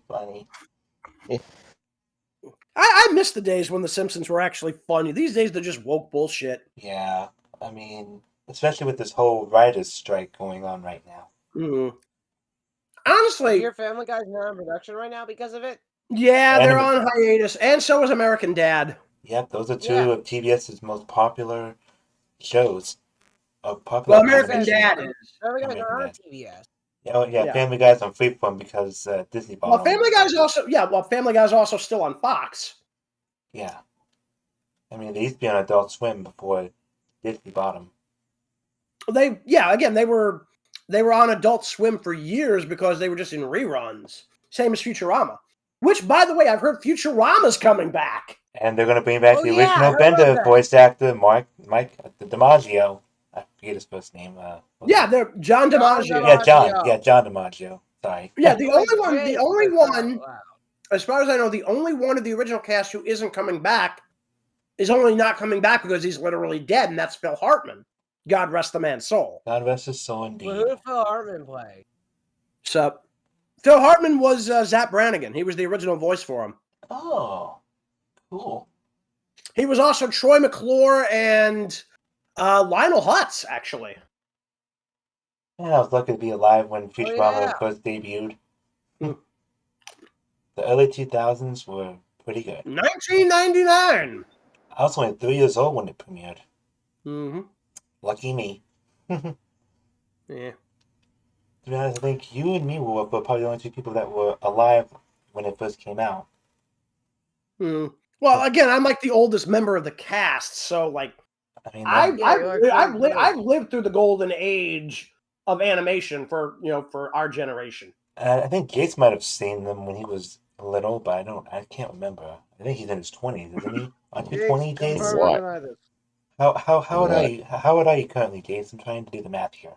22. 22. Yeah, I'm literally like double his age. So you probably were born 2 years after Futurama premiered. Yeah, but when I say the golden age of modern animation, I'm literally talking like stuff from the 80s. Oh, the 80s were hell of a good. Pardon my pun there. I mean, we're talking about Helluva Boss. Sorry. Yeah, because it's like a lot of the stuff that we have these days wouldn't exist if it wasn't for the stuff that we had back then. I mean, I lived through He-Man and the Masters of the Universe, Lucky, Voltron, Jason the Wheeled Warriors, Dino Saucers, obviously Transformers Generation 1, Thundercats, Silverhawks, Teenage Mutant Ninja Turtles. I lived through all of that. You are one lucky son of a bitch. Yep. I thought I was a son of a bitch. Well, technically, I'm just the craziest motherfucker in the cast, so. Except I don't fuck anybody's mother. Yeah. You said it, not us. You said not us, and you are responsible for it. Well, I said I don't fuck anybody's mother, so there you go. Oh boy. In any case. Yeah. So, a lot of the stuff that we have these days, you'll often see like little in-jokes and references to that older stuff. But, yeah, in terms of like the golden age of animation, like, I'll be honest, that was pretty much the 80s, 90s, and probably the early 2000s. I mean, they've certainly gotten better since in like the animation, style, depending on the style in question. But overall, for example, Iron Giant, 1999. Fuck that. Iron Giant was goddamn 1996. Where you been? Well, I could have sworn it was 99. Maybe I'm just 3 years off. I don't know. Because one of the main character voices in that was Harry Connick Jr. What about him? No, I mean, I never knew Harry Connick Jr. to do voice acting work. Oh, you're right. It is 99. Shit. Why the hell did I think it was 96? Damn, Warwolf got proven wrong. Blame Wikipedia. Fuck you. The funny thing is, I was born in 96, and I was 3 years old in Dude, 99. Bugs. I'm sorry, Wolf, you may have said it, but now I'm gonna say it. I don't say it that way, but thank you for the offer. Plus, Vin Diesel was in that movie, too. He was the Iron Giant. Yep. Great actor, Yeah, that Vin guy. Diesel. Yeah, he's also Groot. I am Groot. Maybe I'm thinking of the Chronicles of Riddick. Maybe. Because that was like done like 3 years, I think, before the Iron Giant, and maybe that's why I was just getting them too mixed up. I still need to go see Volume 3 Guardians of the Galaxy when I get the chance. Honestly, I was not a fan of the first movie. That's fine. I haven't bothered really seeing the other two. I do know that is supposed to be the last film that Dave Bautista is going to be in for the whole thing, though. Yep, he's Drax. Yep. Mm-hmm. Because He's no longer Drax. Because the director is going to be working elsewhere. Is that why he's leaving? He doesn't. Oh wow, that's interesting. Yeah, I forget where he's working. I think I need to look that up when I get some time. But James Gunn's working for DC. Yeah, DC. Yeah, he's going over to work for DC. They're hoping he can do for them what Kevin Feige did for Marvel. I don't see it. Because I've been seeing commercials for this new DC Comics thing they're doing. Dawn of DC. They're trying to do another relaunch / reboot. I mean, they've tried to do this a couple of times. It's like they tried to So, all right, give me a minute here. Take your time. So basically, the reason why they keep doing these occasional relaunches in DC is because around the 1980s, they had gotten so crazy with like their version of the multiverse that they had something like 8 different versions of Superman and like almost everybody else in the league, crossing over from one world or another. So they just said, screw it. Let's just trim the fat and bring this down to the point that it is literally one universe, one Superman, one Batman, et cetera, et cetera. And they keep trying to go back and revisit it because it was probably one of the biggest events they ever did. Marvel has never really tried to do this. I'm glad they haven't. So, I mean, they've done a couple of things where they've done some crazy shit, but they haven't had to keep going back and trying to retcon or reset something else. Yeah. Which is, by the way, why I'm very curious, like I said, because at this point, do we consider Helluva Boss an alternate world to Has-Been Hotel? Do they still exist in the same world? Or are they potentially mirror images of one another? Because again, we don't know how this is going to be dealt with once Has-Been Hotel drops. We don't even know where Has-Been Hotel is dropping. Yeah, we're still trying to figure that out. Where is it going to drop? YouTube, Netflix? Hulu, HBO Max, Max. Yeah, Max. Hulu isn't too likely. Yeah, I doubt Hulu. But Hulu is very unlikely considering that, again, Disney pretty much owns 2/3 of it, and apparently there is a clause in the contract that it looks like Universal is going to invoke that will force them to buy the remaining third off of Comcast. Oh wow! I hope that doesn't become a dumpster fire. But if they invoke that part of the contract, that won't be really the smartest thing. Well, no, because here's the thing: it's great news for Comcast because they basically get to set the price, and Disney has to pay it. Because here's the thing: we talk about like where they're going to go with Has-Been Hotel. My personal thought is it's going to be one of 3 places: YouTube, Max, or Netflix, with the possibility on the absolute outside chance being Amazon Prime. I'm still just trying to I can't get the new name, Max. Well, they're just calling it Max. Yeah, it's like, just keep it as HBO Max. Emerging Discovery Plus. Yeah, but like, dude, it would still just be like, everybody already knew HBO Max. I mean, it's not Hobo Max or anything. Really? No, you actually said it. Hobo Max, HBO something. I was saying what you said. Yeah. Anyway, so the thing with HBO Max is they could have just done pretty much what Disney did over on Disney Plus, because remember they had National Geographic and ESPN both under the umbrella of Disney Plus, even though they had a streaming service for ESPN already, and they already had, a bunch of other things. And National Geographic was just a tab on Disney Plus. Uh-huh. Now, at this point, it looks like they're trying to do the same thing where potentially we are looking at probably Disney Plus is going to be eaten by Hulu, and they're just going to make that a tab because they want to put on stuff that's, palatable not just to kids, but also to adults. And Hulu did have that range and still kind of does because they had stuff like the Orville. They had, some anime that was very, very dark. Disney everybody thinks of Disney as, it's just where you throw your kids to shut them up for a couple of hours. Wow. Okay. Meanwhile, HBO Max, Hulu, Netflix, Amazon Prime, they all have a range for all ages. You know what I'm saying? Oh yeah, they do. Yeah. Mm-hmm. Mm-hmm. So yeah, that's a whole nother thing. Mm-hmm. Anyway. So, yeah. Like I said, I don't think that they're going to drop HBO Max or Netflix or Amazon Prime to go to Hulu. I think the best option for them would be just do it on YouTube like Helluva Boss.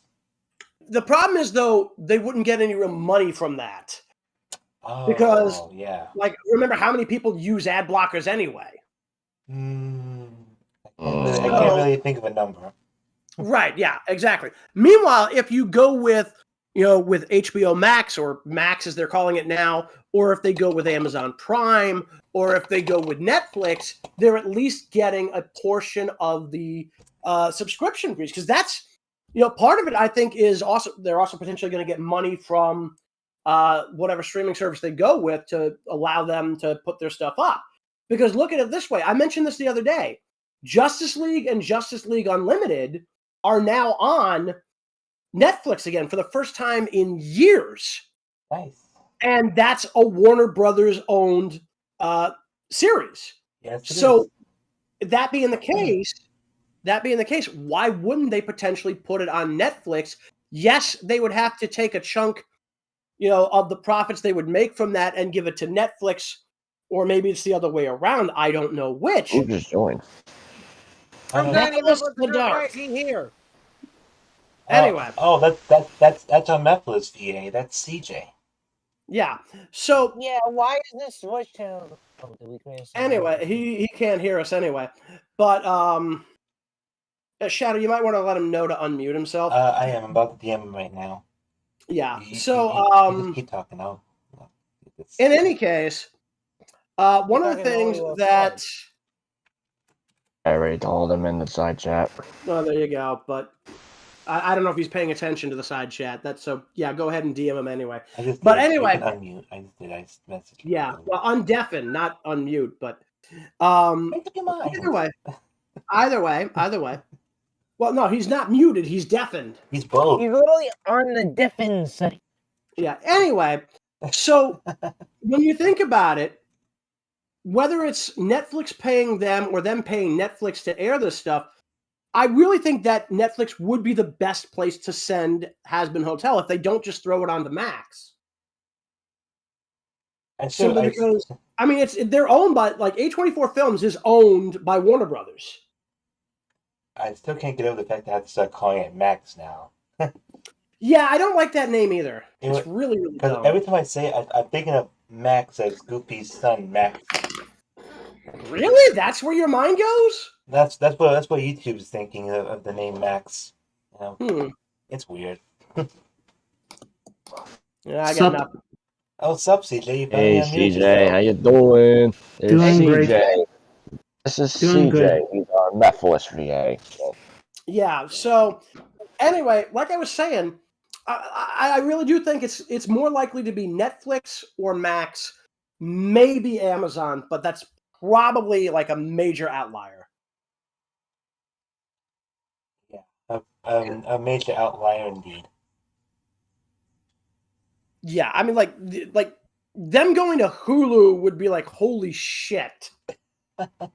Because it's like, I really can't, like, I know they did it for the Animaniacs, but the reason that they did that was they already had a deal in place when Disney ended up buying Fox, which had, like, a good chunk of, like, interest in Hulu at the time, and buying Fox is what ultimately got them, like, 2/3 of the ownership of the company.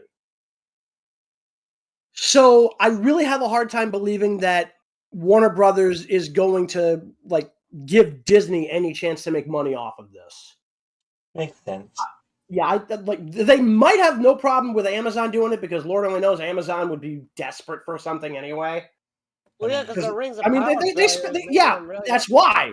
That's why it's like the Rings of Power. Like they sunk $5 billion into that, and it's like the most expensive failure on streaming in the last 8 years. Wow. No lie, they literally had to spend $5 billion and commit to a 5-season run to even get the rights to do the Rings of Power.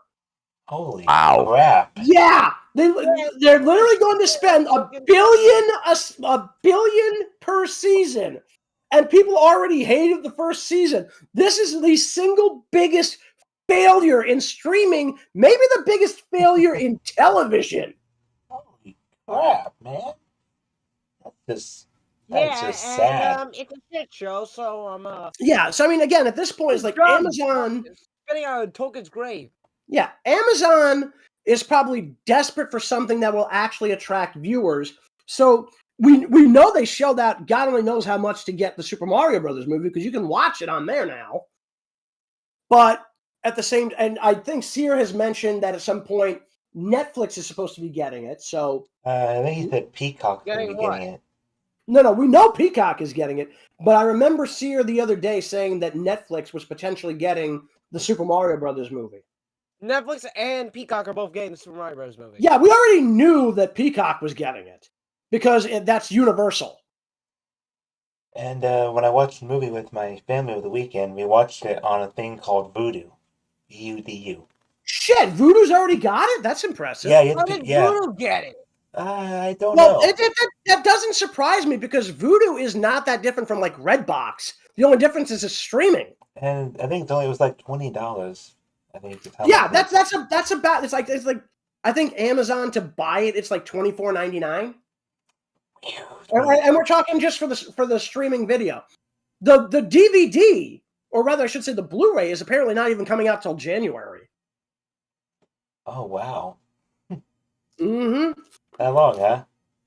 Mm. That's like January of next year. Eesh.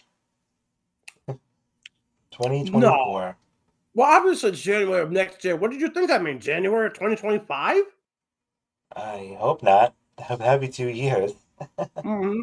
Yeah, But yeah, it was still a good movie to watch with my family, so that was a good Saturday. yeah, well, And I'll tell you right now, with the sheer box office this thing did, there's no way we're not getting a sequel. Oh, there's no effing way we're not gonna get a sequel. We're getting a sequel for sure. I mean, Charles. They're already talking about a spin-off for Donkey Kong too. Oh, cool. Wow. Mm-hmm. I mean, because the spin-off for the Knuckles on Paramount Plus series is currently filming. I'm still waiting to see that when it drops. They're talking that Paramount Plus might shut down. What? I remember hearing somewhere that they did an investor call, and there were people at the call who were saying we should shut down Paramount Plus. We're bleeding money on this. If they do that, then the Knuckles series will not come to pass. Not necessarily. Not necessarily. They could always just go to Netflix. Because remember, all the major studios, including Disney, once upon a time, were all centered on Netflix for streaming. Yeah. So, I mean, all the original Disney. yeah, I mean, Sony is still there. Sony is still there. That's why a lot of the stuff that's why we got Into the Spider-Verse on Netflix. well, I mean, Sony. Isn't that why we also got the crappy Resident Evil show? Wait, there was a TV show for Resident Evil? I did not know that we had a TV show for it. Neither did I. It's not that good. I wouldn't recommend it. If you're gonna watch it, just watch watch it for a list, Rick. Yeah, 'cause I know we have the shitty movies, and I know there was like one CGI film which I thought was supposed to be really good from what I'd heard, but What? I don't know. It's some fucking CGI thing from like 3-4 years ago. Oh, you talking about Vendetta? I don't remember. It was so long ago. Vendetta. It was either that or Infinite Darkness. I don't know. But you want to talk about really good animation for CGI? You look up the fucking Kingsglaive movie for Final Fantasy 15. Oh, I've seen that one. Yeah, I own it on fucking DVD, and I was very surprised. Shut up! I'm not kidding. You want to hear what's crazy? The front door. You want to hear something crazy? I can shut the door right now. I literally bought it at a fucking dollar store. You motherfucker. I'm dead serious. I bought it for a $1.07. Wow. Yeah. That is wow. Yeah. The thing was absolutely pristine, completely untouched. It was brand new. And the fucking CGI in that thing is gorgeous. Nephiles. How gorgeous. Let me put it this way. First off, can you please stop rattling? Yeah, it's starting to those are my pencils. Color pencils. Well, Can you please stop rattling them? yeah, please tell your pencils to shut up. Agnos, now Okay, I'm trying to pick which color I'm using, but sure, I'll stop. You might want to just like when you're not talking, if you're going to move around with the pencils. Okay, hit understood. Hit push to talk or something. But yeah, when you get right down to it, now I completely lost what the fuck I was saying. Something about you getting a movie from Thank you. for $1. Yeah. Because Methley's asked how good was the fucking CGI. Let me put it this way. At first I didn't even realize it was CGI. Because this shit was damn near photorealistic. Oh wow, that's. I mean, once you saw the human characters, you realize, okay, that is CGI, but it is very, very hard to tell it apart from because I swear to God, the fucking backgrounds and everything, I swore this was fucking photorealistic, goddamn CGI work. Because this isn't like Lion King, but god fucking damn. I mean, this was good shit. I mean, this is something that came out of Japan, too. Oh, now I know that's good shit. No, we're talking. Dude, let me put it this way. Have you seen Final Fantasy VII Advent Children? I have. I haven't seen it. Okay. Sear, you've seen it? Yes. Oh, Okay. and here's Ruby! Let me put it this way, Sear. As good as the CGI was in Advent Children, imagine it being roughly 50 times better. And you've got Kingsglaive. I mean, it's that good. Also, hi, Rose. Hey, Rose, how you doing? I'm good. Also, I don't go by Rose. I go by Ruby. Oh, Well, sorry. we're just going by your screen name there. Your screen name. Discord Yeah, name. sorry. Yeah, either way.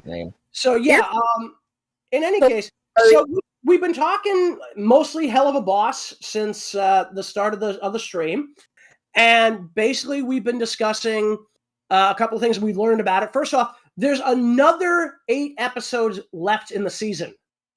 What? Yeah, we just got episode 4, and they've confirmed that the season is going to run 12 episodes. Ooh. I'm gonna cry. Excuse me. Oh, don't cry. Ruby. Oh, No, we're not, dude. We knew that not everybody was going to be here when this thing started, but no, this was something I actually just found out today. I think a lot of us just did because the official Twitter for Vivian Madrano responded to a question asking how many episodes the season was going to be, because remember the first season, if you count the pilot, was only 8 episodes long because we had that missing episode. But basically we got 4 more episodes in the season. 8 more.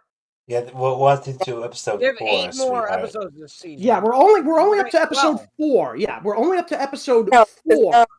One had 8 episodes, and if No, Ruby. We're saying there's going to be 12 episodes total for the second season. Mm-hmm. Yeah, what I'm doing. I'm adding the math. Yeah. Right. We had last season. Ruby, What? Ruby. We have had 4 episodes for this season, Mm-hmm. and there's 8 more to come. Mm-hmm. Yeah, I know, because last season we had 8 episodes. Or 7. 7. But if you add the pilot, the pilot. Yeah, so 8. And the pilot is 8. It's 8 episodes. Yeah, my bad. I'm adding the math. So far we have 8, and now there's 8 more episodes to go. And So basically, if you do the math, I guess it would be like if you would like add it, it's grand total like 20 4 episodes. times. It's like 4 times 3. 4 times 3 equals 12. Yeah. Again, basically, like if you add in the entirety of last season's episodes, the grand total count will be 20 by the end of the second season. Which, as I was saying earlier, if they go back to their regular turnaround for episodes, which I think they will, means that the second season will probably take us into early to mid 2024. And we've only reacted to the first 6 episodes, plus the pilot with our characters. I really don't want to talk about 2024. Why? What's wrong? Ruby, are you okay? What's going on? What's wrong? Don't make me Nothing. Just tell I us. swear to God, if this is mind games if this with us. is politics, No. Not to be a bit personal or anything, but 2024 was going to be my graduation year. Oh no! What? Oh man! I'm You going to get be held back graduating a in year? 2025. Ruby, that's it. Ruby, You got held come back here. a year. Ruby, come here. Oh, those. I'm not gonna say 'Cause I had to swear move. words. I'm not gonna say swear words. So Ruby, come let's here. let's get to more cheerful subjects. Yeah, we can talk about this after the session. Yeah, that's Mom, why I Ruby, didn't want to come be here. too I'm giving you a personal hug or right anything. now. That's Don't fine. even stop. If I can hug you right now, I'd give you a nice hug. So we know at this point we've got 2 more episodes before, and I think they're going to try to get these out before the release of Has Been Hotel, which I think they said I originally heard July, but it could be August. Oh boy! So damn, we were speculating actually just a few minutes ago before you came in as to where it's going to drop, because at this point we're pretty sure it's not going to go to Hulu. So that leaves basically Netflix, YouTube, Max, or Amazon Prime. Max is HBO Max, but because of the Discovery version with Warner Bros., it's now Max. I know. I still think it's good. Yeah, I like just keep it as HBO Max. It's like the branding is right there anyway. Yeah. And like I said, like, we already know that Disney did the same thing with like National Geographic. It was just a tab on their damn thing. You know what I'm saying? I know. I've said this a couple of times. The people at HBO Max are being stupid idiots. Yeah, what are you gonna do? Also, why do you keep quoting Chris Jericho? I don't know. I'm a Jerichoholic. Sue me. Oh my God. Oy vey. Well, Anyway. am I wrong? Maybe we talking for you guys. Anyway, so we know that one of the next 2 episodes is going to give us our first look at Barbie Wire. Oh yeah, Blitzo's sister. Yep, Blitz is, because remember he pronounces it without the hard O. Yeah, without the O, you dummy. Because of the character's backstory and trauma. Well, actually, we don't know. What did you? Wait. Did you just get attacked by a mouse? No, I really broke the If you were attacked by a mouse, you'd be attacked by Little from Ruby Volume 9. I think I might have gotten like Volume 9 yet. Shut up, Jayse. I think I nearly like dislocated my arm. Ow! Ruby, Ruby, I want to give you a hug. Okay. How and why? I don't know. I don't know. Ow! That's gonna hurt. I know your pain, shit. Rose. I know your pain. I know your pain. Yeah, I know. A few years ago, I fell on a hard floor and I twisted my fragile bone in my arm. Can we not talk about medical stories? Can we not talk about this? Can we talk about Anyway, this after the moving stream? on, Yeah, Moving on. So at this point, I'm still of the opinion that I think they're going to go to Netflix. I really think that would be the best shot We're for going them. to bastardization of anime. For what? For Has-Been Hotel. I mean, I'm pretty sure they're If not. they do, I'm glad I have Netflix. Yeah, I mean, like, we haven't gotten any. Netflix, so We've never gotten any confirmation at this point as to where they're going to put this series. But I again, swear, if they put it on Amazon Prime, well, it's good. I have Amazon Prime. I don't have it. I don't want to I spend prefer to go $14 a Amazon month Prime for than it. Netflix because I hate Netflix. Shadow, don't you have food stamps? No. Oh. What does food stamps have anything to do with it? Ruby, please calm down. It's gonna be okay. The reason I bring it up, Sear, chill out. The reason I brought it up is because I'm on food stamps, and as a result of that, I basically get Amazon for like fucking $6 a month. Good for you. Motherfucker. Rub it in some more, why don't you? I would, but I don't have any more pie. Oh. That's not what Anyway, please don't whistle. That was my eardrum.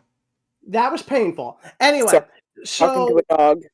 Either way, we're not dogs.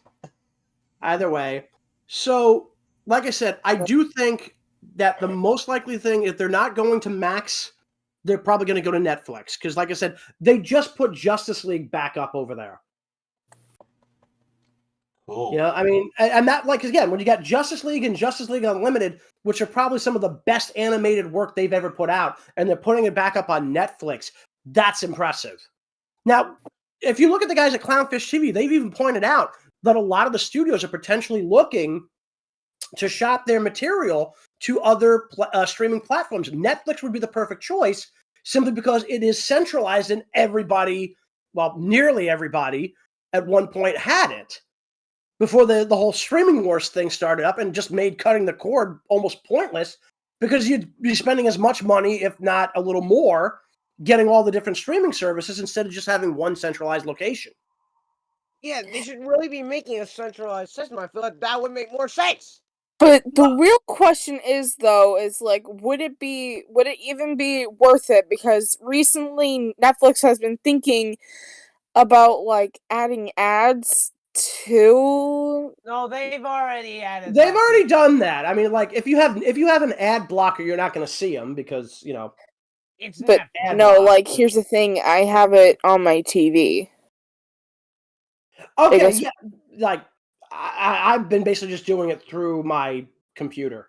No, but let me ask Ruby, what's your subscription like? Is it a model that has ads or not? Yeah, because there's models that do have ads and models that don't. Yeah, exactly. It depends. I do not know. Well, then do some digging. I don't have the time nor motivation to do so. So I'm make the time and get a motivation. She might also not have a shovel. Well, that's the last. Warwolf, go to your room. Go to your room. Ruby, but you're Ruby, grounded. Can I give you a hug? Yes. I thought you already gave her a hug. Anyway. No, I didn't. Either way. So Netflix, like I said, if they want a centralized platform to put this, perfect place for it. Well, yeah, because they have like a lot of adult animation on it. Yeah, they absolutely do. They also have a good amount of anime. I love Inside Job. Mm-hmm. What else do I have? I give you a hug, bro. Suffice to say, they have a lot of animation for I'll all be right ages. back. Anyway, so anyway, belt. Well, no. We're not talking about the guy from It. Anyway, so yeah, I'm not even kidding, Ruby. There was literally, if you've ever seen the original book or the original like miniseries that ABC aired years ago, one of the main characters, one of the main antagonists. How old do you think I am? You do realize DVDs are a thing. I used to own a VHS player. So did I. I still do. I didn't have a. I didn't have a DVD. You know, R. DVR. A DV Noir? What the hell's a DVD Noir? No, a DVD player. Ah. Well, don't you have one now? No. Wow. All digital. Well, there you go. But, well, you could probably watch it on Amazon then. But the original TV series that they did, the miniseries, they were able to get quite a bit, from what I've been led to understand, of the original book into that. And one of the characters, which was eventually killed by Pennywise, was actually called Belch. I'm not even joking. I've never seen it, so I'll believe you. There's the original miniseries, and then there's the movies. So, and I'll be honest, is like, for as much as I love the updated production values, because it was like a pair of straight up films, I honestly think I'm more a fan of the original TV miniseries, even though obviously they were working under a lot more constraints at the time, considering this couldn't have been any later than like 1991 when this was put out. But I mean, for some, I don't know. Maybe it's because I saw it first, or maybe it's because it's got Tim Curry in it. I don't care. But I like the original miniseries better than the two films. And not to say that I dislike the two films; those are great. I just like the old miniseries better. Although there were some moments that just there were absolute plot holes in there that I just don't understand. But anyway, were they small plot holes or big plot holes? It depends entirely on your point of view. But long story short. Fuck. Now, where was I going with this? I was trying to tie this somehow to fucking Has Been Hotel and Helluva Boss. I forget exactly what. Yeah, whatever. Anyway, so either way, like I said, long story short, when we're talking about them going to a platform that wouldn't necessarily be your own, Netflix is a great idea. Amazon Prime, maybe. But I think that Warner Brothers would probably, try to charge a little bit more to get that through Amazon Prime, because again, like, why put it through Amazon Prime when you can put it out either on Netflix or your own streaming service? Yeah. And also, Ruby, we reacted to the first 6 episodes of season 1. So hopefully we can get you involved in some reactions. Seven counting the pilot. Yeah, my bad. I keep forgetting that. Man, yeah. In fact, actually, we're doing what is it? Season 1, episode 7 is actually going to be next Monday. Yep, I haven't set the cast for that yet. Yeah, and then obviously we're jumping right into the second season because because we figure what the hell, we cover at least the first. What the hell? That was not intentional, but yes. But long story short, I mean, at this point, I'm thinking if they are really going to try to get this done before Has Been Hotel does premiere, I really think that means we're probably getting episode 5 of the second season, probably at around the same time as we got Western Energy. I thought the title for the episode was pretty accurate. Western Energy. To be fair, it's like at first I didn't. I'm like, I get it's like, okay, Stryker's got the whole cowboy aesthetic, but really Western Energy. I don't know. I mean, to be fair, I think right now the titles haven't really been great for the second season. I mean, I think there's only really of the 4 that we've gotten, only 2 of them really felt like they fit the episode. The first was The Circus, and then the second one was Seeing Stars. Yes. I mean, because I'll be honest, is like I kind of get the joke for X's and O's, but my first thought is, why are they referencing tic-tac-toe? Like, I'm sorry, it's like that's literally like the first when I saw this episode's title for the first time when they dropped episode 3 in March. I'm like, really? Tic-tac-toe, 3 in a row. Oh my god! Seriously, dude? Well, that is what tic-tac-toe is. I'm not making a joke. I You mean, Dark Warriors are always so anger prone. Stubborn as Well, hell. You yeah. don't listen to reason. yeah, I don't know about that. Anyway, but like for the episode naming convention for season 2, again, the first 2 episodes I liked it. The last 2 episodes we've gotten, I'm more on the fence. But I'm very curious, like, since they usually try to tie it somehow to what's going on in the episode, that makes me very curious to what they're going to do for naming when we get to the episode where we get Blitz's sister.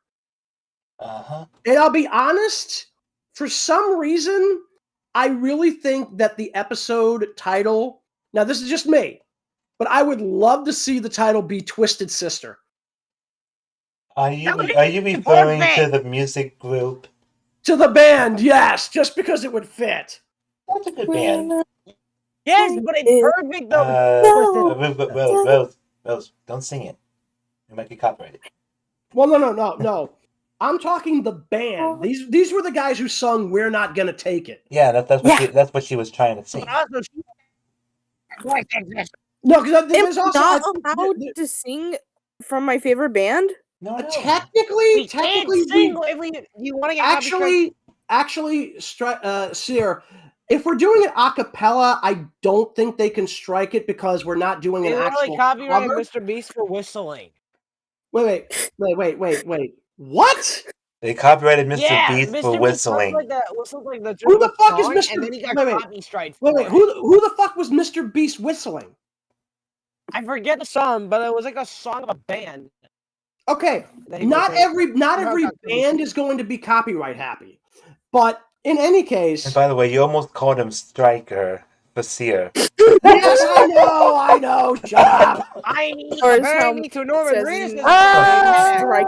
I mean, On the subject, I'm kind of sad that they didn't get Norman Reedus back for this.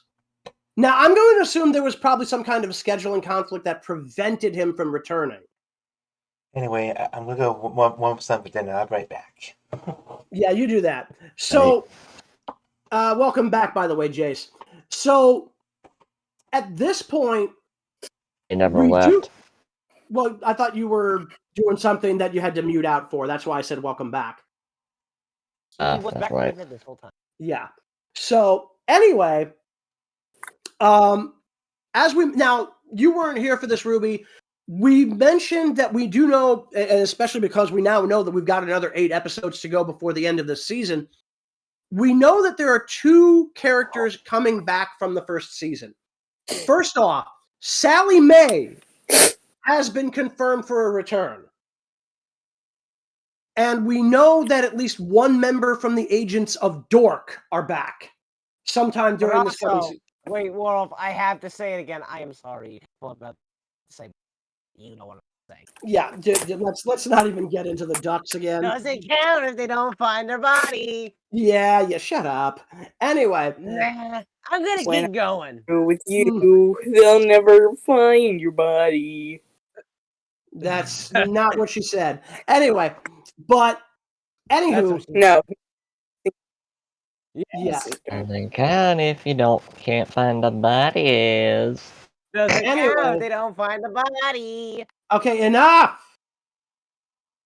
Seriously, I will get the screaming dog out again. And I will get the crowbar. Yeah, here's the thing. Here's the thing, though. This is going to sound a lot louder than a crowbar. I will bonk you with a crowbar. I'm gonna bonk you with that crowbar. What was that? Okay, first off, Sear, that was not a crowbar, that was a wrench. I'm going to be with someone who is Also, Methylase, that was a screaming dog that I just did. That's what a dog sounds like when he's screaming. That's what that particular dog That was a husky.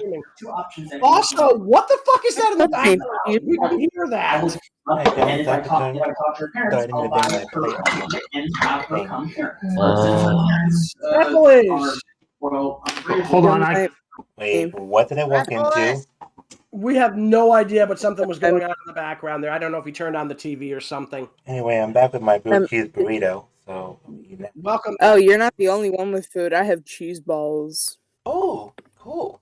I'm not touching that comment. We're not touching that.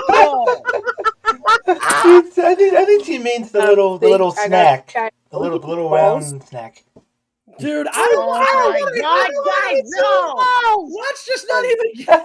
Dude. Anyway, I've actually got pretzels over here by me. Oh, pretzels. Yeah, I got barbecue chips. I got nothing.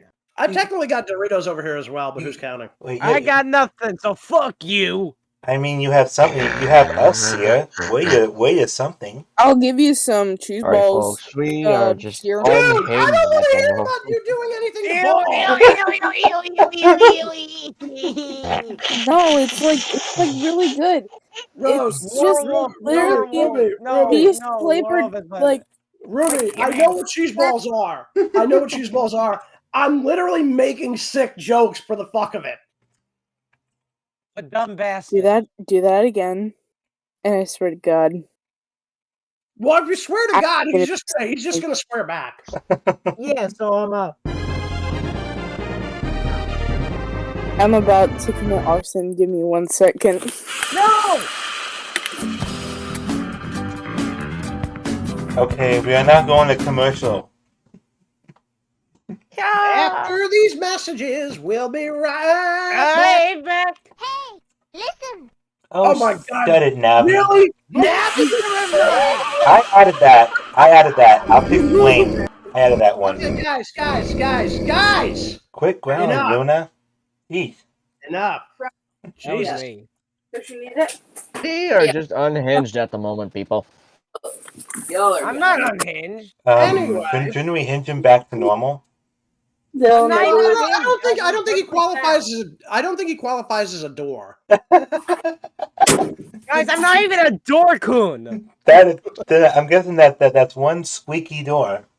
Well, Oh, shut up with the buzz of sound, you idiot.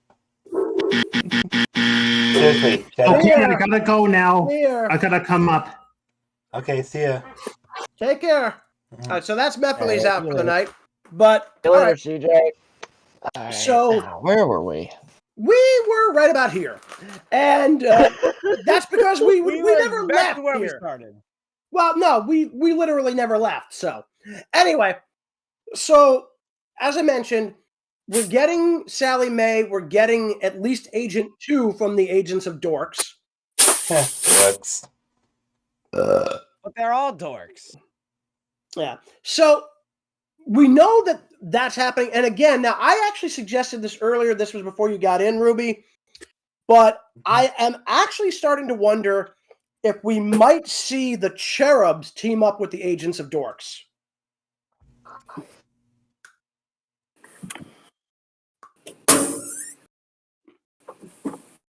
What are you doing over there? So many sound effects. I have no idea what's going on. That's not sound effects. I think she's just doing something in her apartment or something. Oh, cool. Apartment noises. That's spooky. I guess. Yes.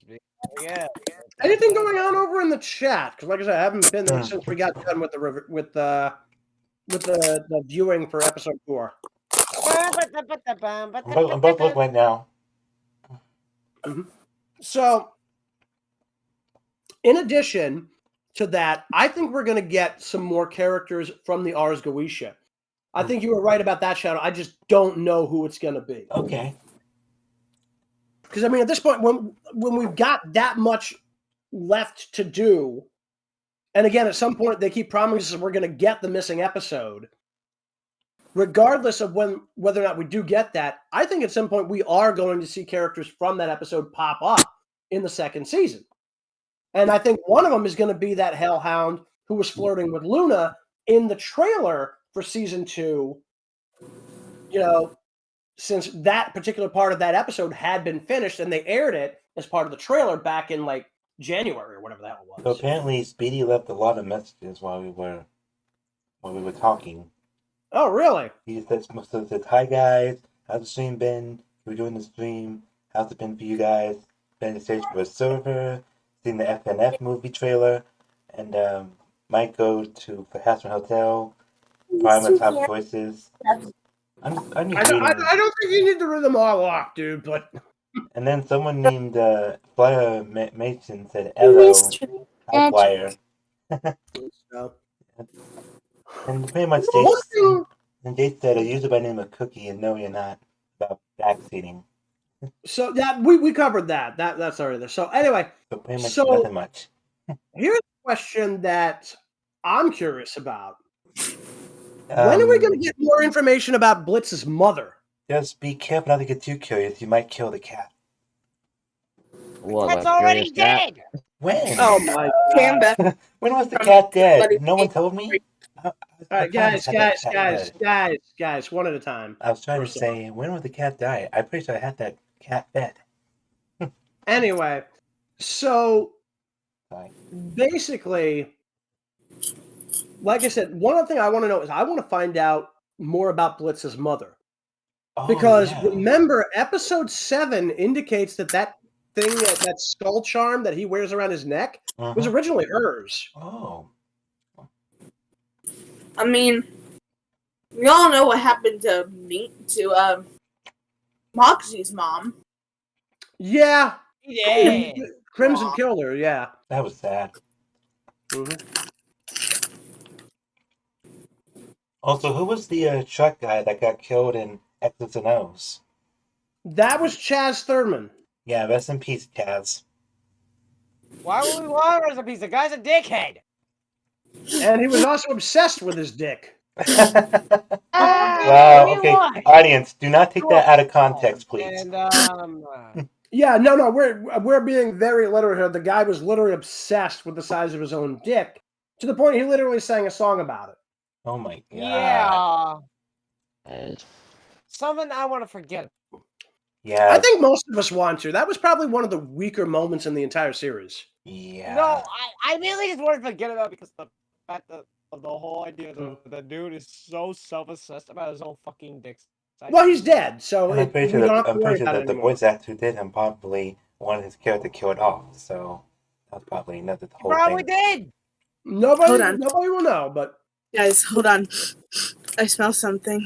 Oh god. What do you smell, man? I mean, Oh, it's not my burrito because you can't smell through the speakers. what are That's you right up. doing? damn, Warwolf, you stink. All you smell is bullshit coming out of your mouth. What? well, at least it's coming out of my mouth and not your ears. Oh god. Oh. Oh god, I'm gonna be sick. Well, that's what the doctors and the slaughtering are for. Yeah, so go get a shot. Yeah, that's obviously one of Warwolf's pals howling. Anyway, Well, that's so you know what I'm thinking might actually happen sometime in the next upcoming couple of episodes? I wouldn't be surprised if we get a return by Crimson. He better get a return. Apparently, before you continue, Speedy Green said, "Okay, beware the cookie. He's trouble." Thank you, Speedy. I think we're aware, but thank you. Yeah. So You may Yeah, continue. we're well aware already. we know that at the end of episode 3 of the second season that Crimson seems to now basically have it in for Moxie. Mm-hmm. It's ironic because they technically saved him from getting taken for a ride by Chaz, who was probably about as smart as a I want brick. to take you home. Anyway, and again, like this is like I still want to know how the hell is Stolas not in the poorhouse already? I don't know. Hey. Look at Stella. This woman is literally dumber than a bag of rocks. Oh, please, at least a bag of rocks can actually sit. Shut up.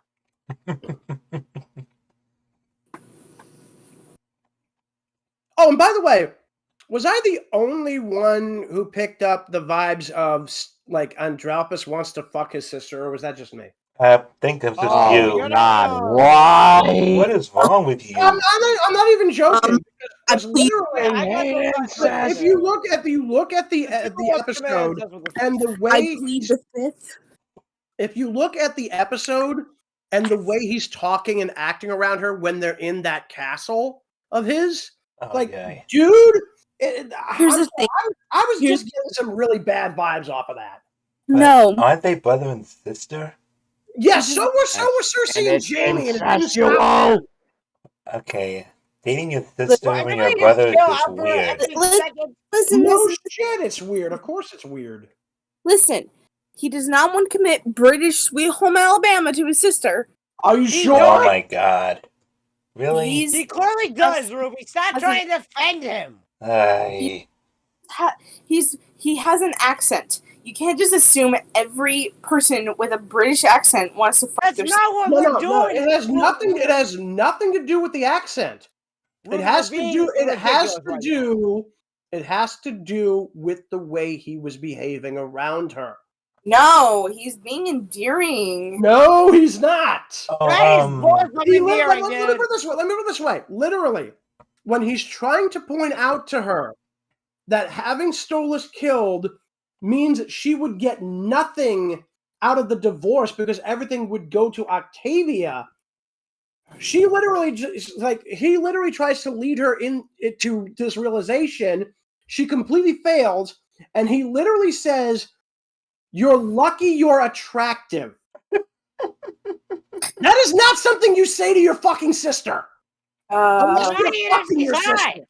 uh, that is And, just, and then there's the flirty names he was giving her. Again, No. that's not something you do with your sister. So admit defeat, Ruby. I'm just saying with him piss him off more when really I actually pick up on his vibes. also, You just didn't want to admit it. an unrelated note, 1 week from tonight will be the Super Mario Bros. Movie from 1993, 30th anniversary. That's right, yeah. So, And that's, I don't care what anybody says. I liked that movie because I knew going in it was going to be a popcorn movie. There was no way in hell they were going to be able to.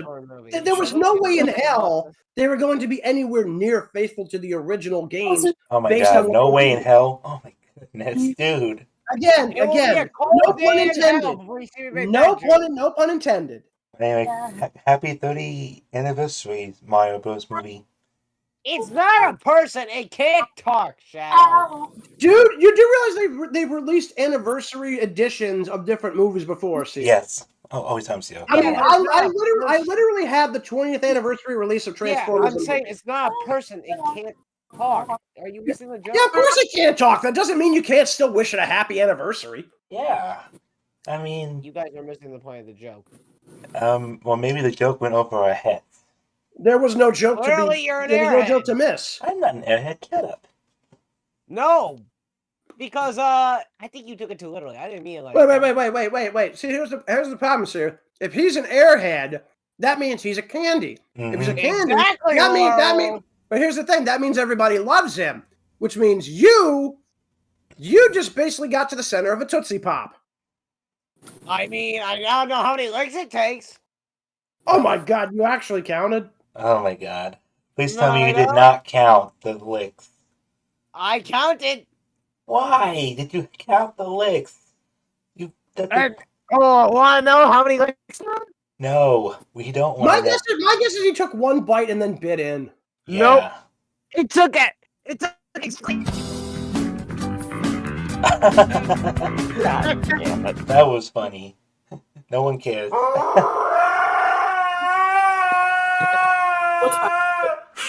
But seriously though, how many licks did it freaking take? Seriously. Sear. How many licks did it freaking take? Just say it. He doesn't know. Then why? No. Wait. No. It literally is like it's 367. Really? Oh my God. That can't be right. That cannot be right. What? 367. That is so incorrect. Okay, seriously, knock it off. What's the sound effect? No. Well, Okay, so 367 I- licks. Okay, Sear, I hate to say this, you have no life for counting that many licks. I have to record Phrasing, though. memos for Oh. a Okay. famous voice actor. Well, if you had Sear, Sorry, it I had to off. smash a few things. Yeah, so you do it. If I one more sound, I'm gonna slap your hand. Slap my hand and you'll get the whole. Anyway, Ruby, if you're saying you gotta head out, then thanks for joining in for a bit, Yeah, because Mhm. and we'll see you next time. Yeah, we'll just. Here's a hug before you go. And if Warwolf does any of his shenanigans, don't forget to put him in the dog cage. Okay, here's the I'm sorry. I'm sorry. Yeah, I'll see you guys later.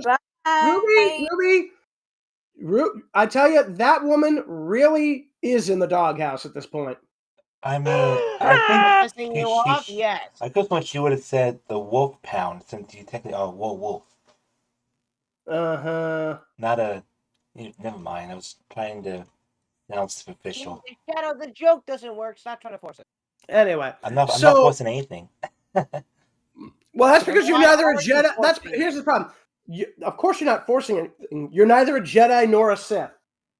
So, Hey, I'm a Jedi. I mean, I am a Jedi. I do know the power of the Like my Force. father before me. Bullshit. Like your father before you.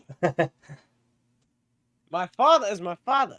None of your concern, brother. Oh, there's Speedy. Hey, Speedy. How you been doing, dude? Good. Good. Well, Speedy, no one knows who he is. He's one of our backup tails. Yes, I'm responsible for the crazy tails, the lunatic The tails. one with the crazy robot. no, Yeah, that people are still complaining about that on the comment section. Are they Yeah. really? Yeah, what the hell, Speedy? They are complaining about that. The robot. Oh the wow. robot thing. I feel bad for that. Anyway, But yeah, he's also So- You be saying behind. screw you. Guys. It's my character. guys, one at a fucking time. Sear, go. Speedy, you shouldn't give a crap. Okay. And I was trying to say Speedy is second behind Ika and behind Ruby. Ruby is our main Ika. tails. I thought it was Oh my god. I'll say it right eventually. What is Ika. with you and saying Ika? Well, sorry. If I see the I and then the At the very least, he wasn't saying IKEA. Yeah. Actually, speaking of IKEA, Ugh. I've gotten lost Oh in my like. god, are you seriously segueing into an IKEA story? We are not. Yes, We are I not. am segueing into an IKEA story. We are Fuck not you. sponsored by IKEA. No, Shadow. Just because I'm telling an IKEA story doesn't mean Just because I'm segueing into an IKEA story doesn't mean we're sponsored by IKEA. You are taking this too literally. Hey, better Or safe not. than sorry. I live near an IKEA. What? Like literally like I 10 minutes, like I have 2 gotten minutes away from an lost IKEA. in like 12 IKEAs. You have 12 cars? No, I got lost in 12 IKEAs. How did you get lost in 12 cars?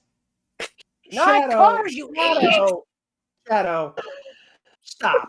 Well, isn't The IKEA the joke name of a isn't car funny, brand? Shadow. No, you idiot. IKEA's a furniture store. You're thinking of Kia Hyundai. That's the Oh. name of a car dealership. I Oh my said God. IKEA. Oh, my Yeah, bad. I know, IKEA's a no, store, Kia, like a furniture Kia. store. My bad. My bad. I know. I'm trying to correct him. I'm Yeah, sorry. that's what I'm trying to do too. My bad. My bad. Everyone calm down. Like apple juice. Apple juice? What the hell does Apple? You know what? I don't even want to know. You know what? That's it. Let me just tell how I'm trying to break up the fight. I have been lost in a record total of 12 IKEAs. Oh wow! That is- I've that been, is- that I've is been lost honestly- in absolutely zero. That's information nobody needed to know. Yeah. Well, man. now you know. So the more you know. How about the less? how about the less you want to know? Anyway, Yeah. moving along from lesser forms of bad stories of stores. Stories of stores. That's funny. I found a decapitated supersonic.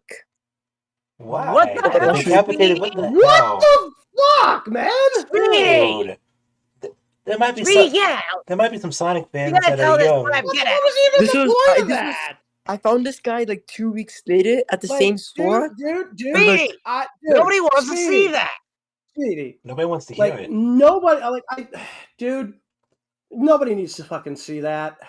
Yeah, we could have gone live without knowing that. And we No, didn't need to, they and we didn't didn't need get you, it. we didn't need you to post it in the chat either. Just no. Guys, try to be the Okay, one to say just it, no. or should one of you say it? Anyway, moving away from Decapitated. very Sonic. very disturbing. It was not that bad. It was just a jazz Sonic missing its head. Dude, Please stop trying to justify it.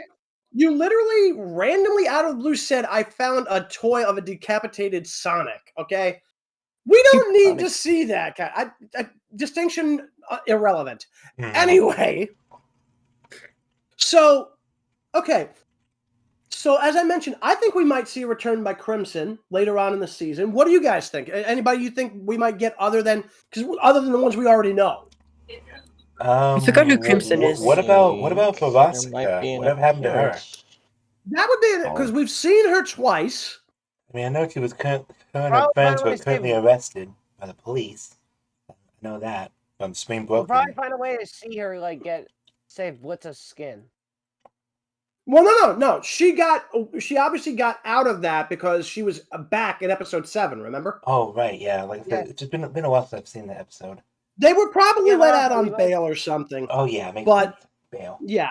So, not that it would matter. It's like she jumped bail. It's like, where the fuck did she go? She went straight to hell. He Literally. went straight back to the lust ring. Anyway. So yeah, Veroska could be interesting. And like I said, I think we are going to get something else with Crimson because if you remember the end of episode 3, he literally decided to throw a knife at the only portrait we have of a young Moxie. Mm-hmm. I have already suggested the possibility of the Cherubs teaming up with Dorks. So that could happen. Because we don't know where they are either.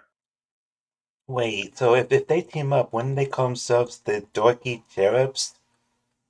Oh What? my god! Well, Shadow. I wasn't making a joke. I was just saying when that. I know you weren't making a joke, but dude, that was horrible. That was just stupid on every level. Oh come on! Anyway, I was giving full effort. The problem is, dude, I don't think there was much effort in that one, dude. Anyway. Well, see, that any better than Dorky Cherubs? Yes! Let me put it this way. At this point, we don't need to worry about ducks, sheeps, or babies, okay? What the? That's not where I was even going at all.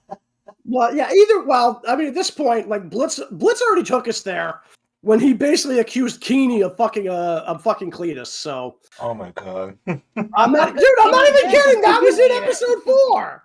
I'm not even kidding, man. He did fuck Cletus. Anyway, so like I said, I wouldn't be surprised if we do get a return by the Cherubs. And again, as I said earlier on in the stream, I could see them potentially going to the Dorks, or maybe they ran into them, or maybe we don't know what's going on with them. We know they're not in heaven because they were kicked out, but we don't know if they ended up going to hell. So if they're still wandering around on Earth, and assuming that the Dorks were able to track them, because we know that they have video footage from that battle at the opera, we know that's a thing. Maybe they have encountered them and they've made some kind of a deal, because these guys would be able to give them a lot of information at the very least about heaven, if not hell. What it just occurs to me? What? What if the Dorks start trying to replicate heavenly weapons? They would probably do that. I don't know how that's gonna work though. Well, there's a possible way, because we know that the Cherubs can manifest angelic crossbows. Crossbows are a very popular weapon. And we also know that primarily the exterminators use bladed spears, and that those are usually left behind in hell. So if the demons of hell can adapt that material, why couldn't the humans? Because it's human. Again, well, now here's the thing you got to remember. Those weapons are left behind in the Pride Ring at the end of every extermination. And we know there's a black market for the shit. Mm-hmm. So we're already dealing with humans. That black market, though. Well, no, here's the thing, though. Pride. Again, Sear. The dorks would have access to the cherubs if they've joined forces, which means they could theoretically have access to angelic weaponry or metals that the cherubs are willing to share with them. I'm pretty sure you're overthinking this. No offense, you're overthinking it. How's he overthinking it? He's not overthinking it. No, it's not overthinking. This is just speculation. Yeah, speculation is different. True. That's what I meant. Again, I just go with the flow. Yeah, I wonder what flow that is. In any case. But I do want to see more of Luna. You want to see more of what? Luna. I want to see more of Luna being involved. Yeah. And hopefully get lines and get lines back for her, because I miss her. Again, I do think that she is going to get lines again. I don't think she went out for the entire season. Seeing her not talk kind of makes me sad. But still, all the dog sounds she made since episode 4 were pretty adorable. To be fair, she was remarkably stupidly cute in that episode. Stupidly cute. Okay, I can go with that. Yeah, I mean, what else can you say? It's like waterfall. Anyway. Oh, Steer, get over it already. No, I'm playing Jetfall, and there's a puzzle. Why are you playing games while we're streaming? Because I can and I will. Shut up. I'm editing a video right now. You're editing a video right now? What? Okay. I'm editing like a how-to video, like a tutorial. Well, like I did say at the start, we were doing this for 3 hours max. I got stuff to do in the morning, so yeah. Anyway, so we have like 2 more minutes.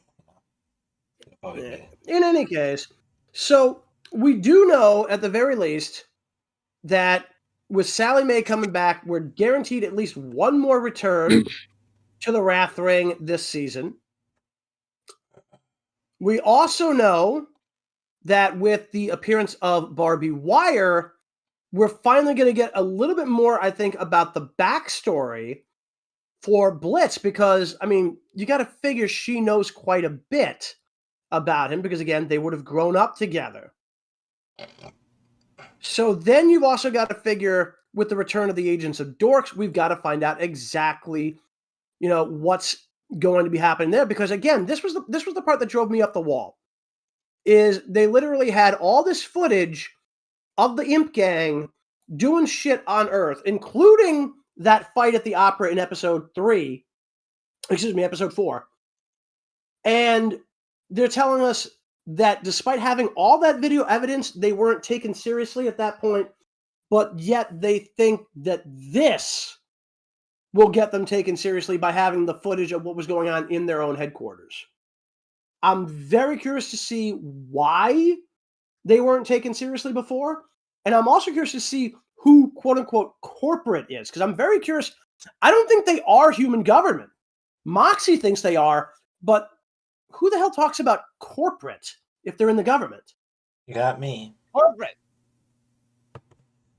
Also, Sear, what's your profile picture of the thing with the big blue eyes? What is that? That's me. You have the OC? Is that your OC? That's my OC, but chibi. Oh, so TB Sear. Did you draw it? That's kind of cute. TB Sear. That's the PFP. Okay. So you said I get called a furry because of my OC. All right. So come on, that's bullshit. Wow. Okay, calm down. I don't want to know about you and watching bullshit. Okay. Dude, I don't know anything about cow turds. Oh my goodness. Anyway, so we do know that there are 8 episodes remaining in the season. We know that at least 2 to 3 episodes could potentially have information already released about them. We're getting an episode featuring Barbie Wire. We're getting at least one more episode that will feature Fizzarali and Asmodeus, based on the animatic trailer that was released back in January.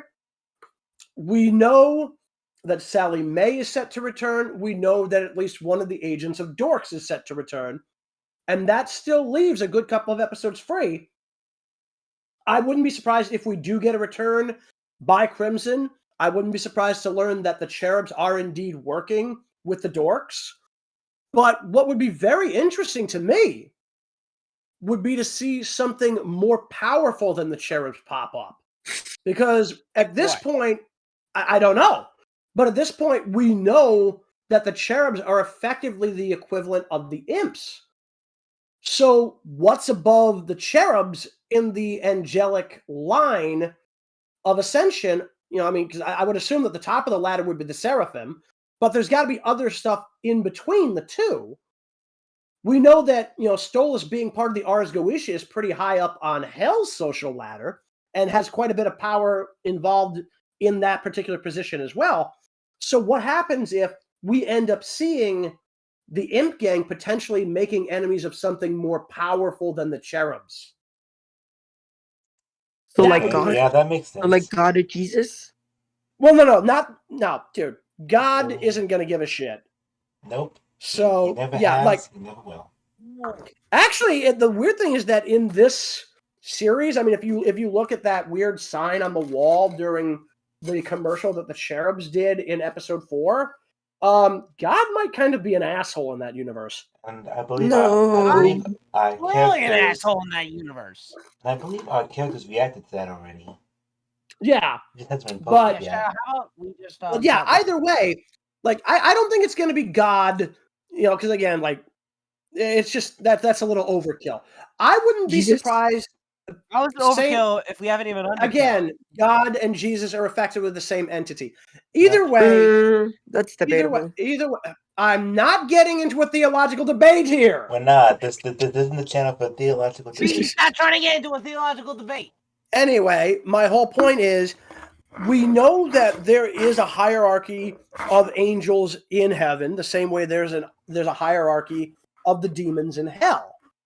So we've seen the lowest side of heaven at this point, and that's the Cherubs in terms of the ranking power.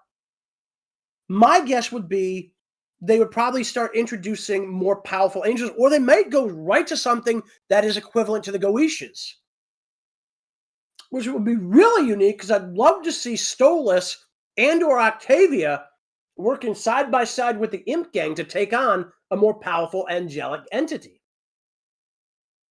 I feel like working with Octavia makes way. Let's see your microphone again, dude. Fucking see it, yeah.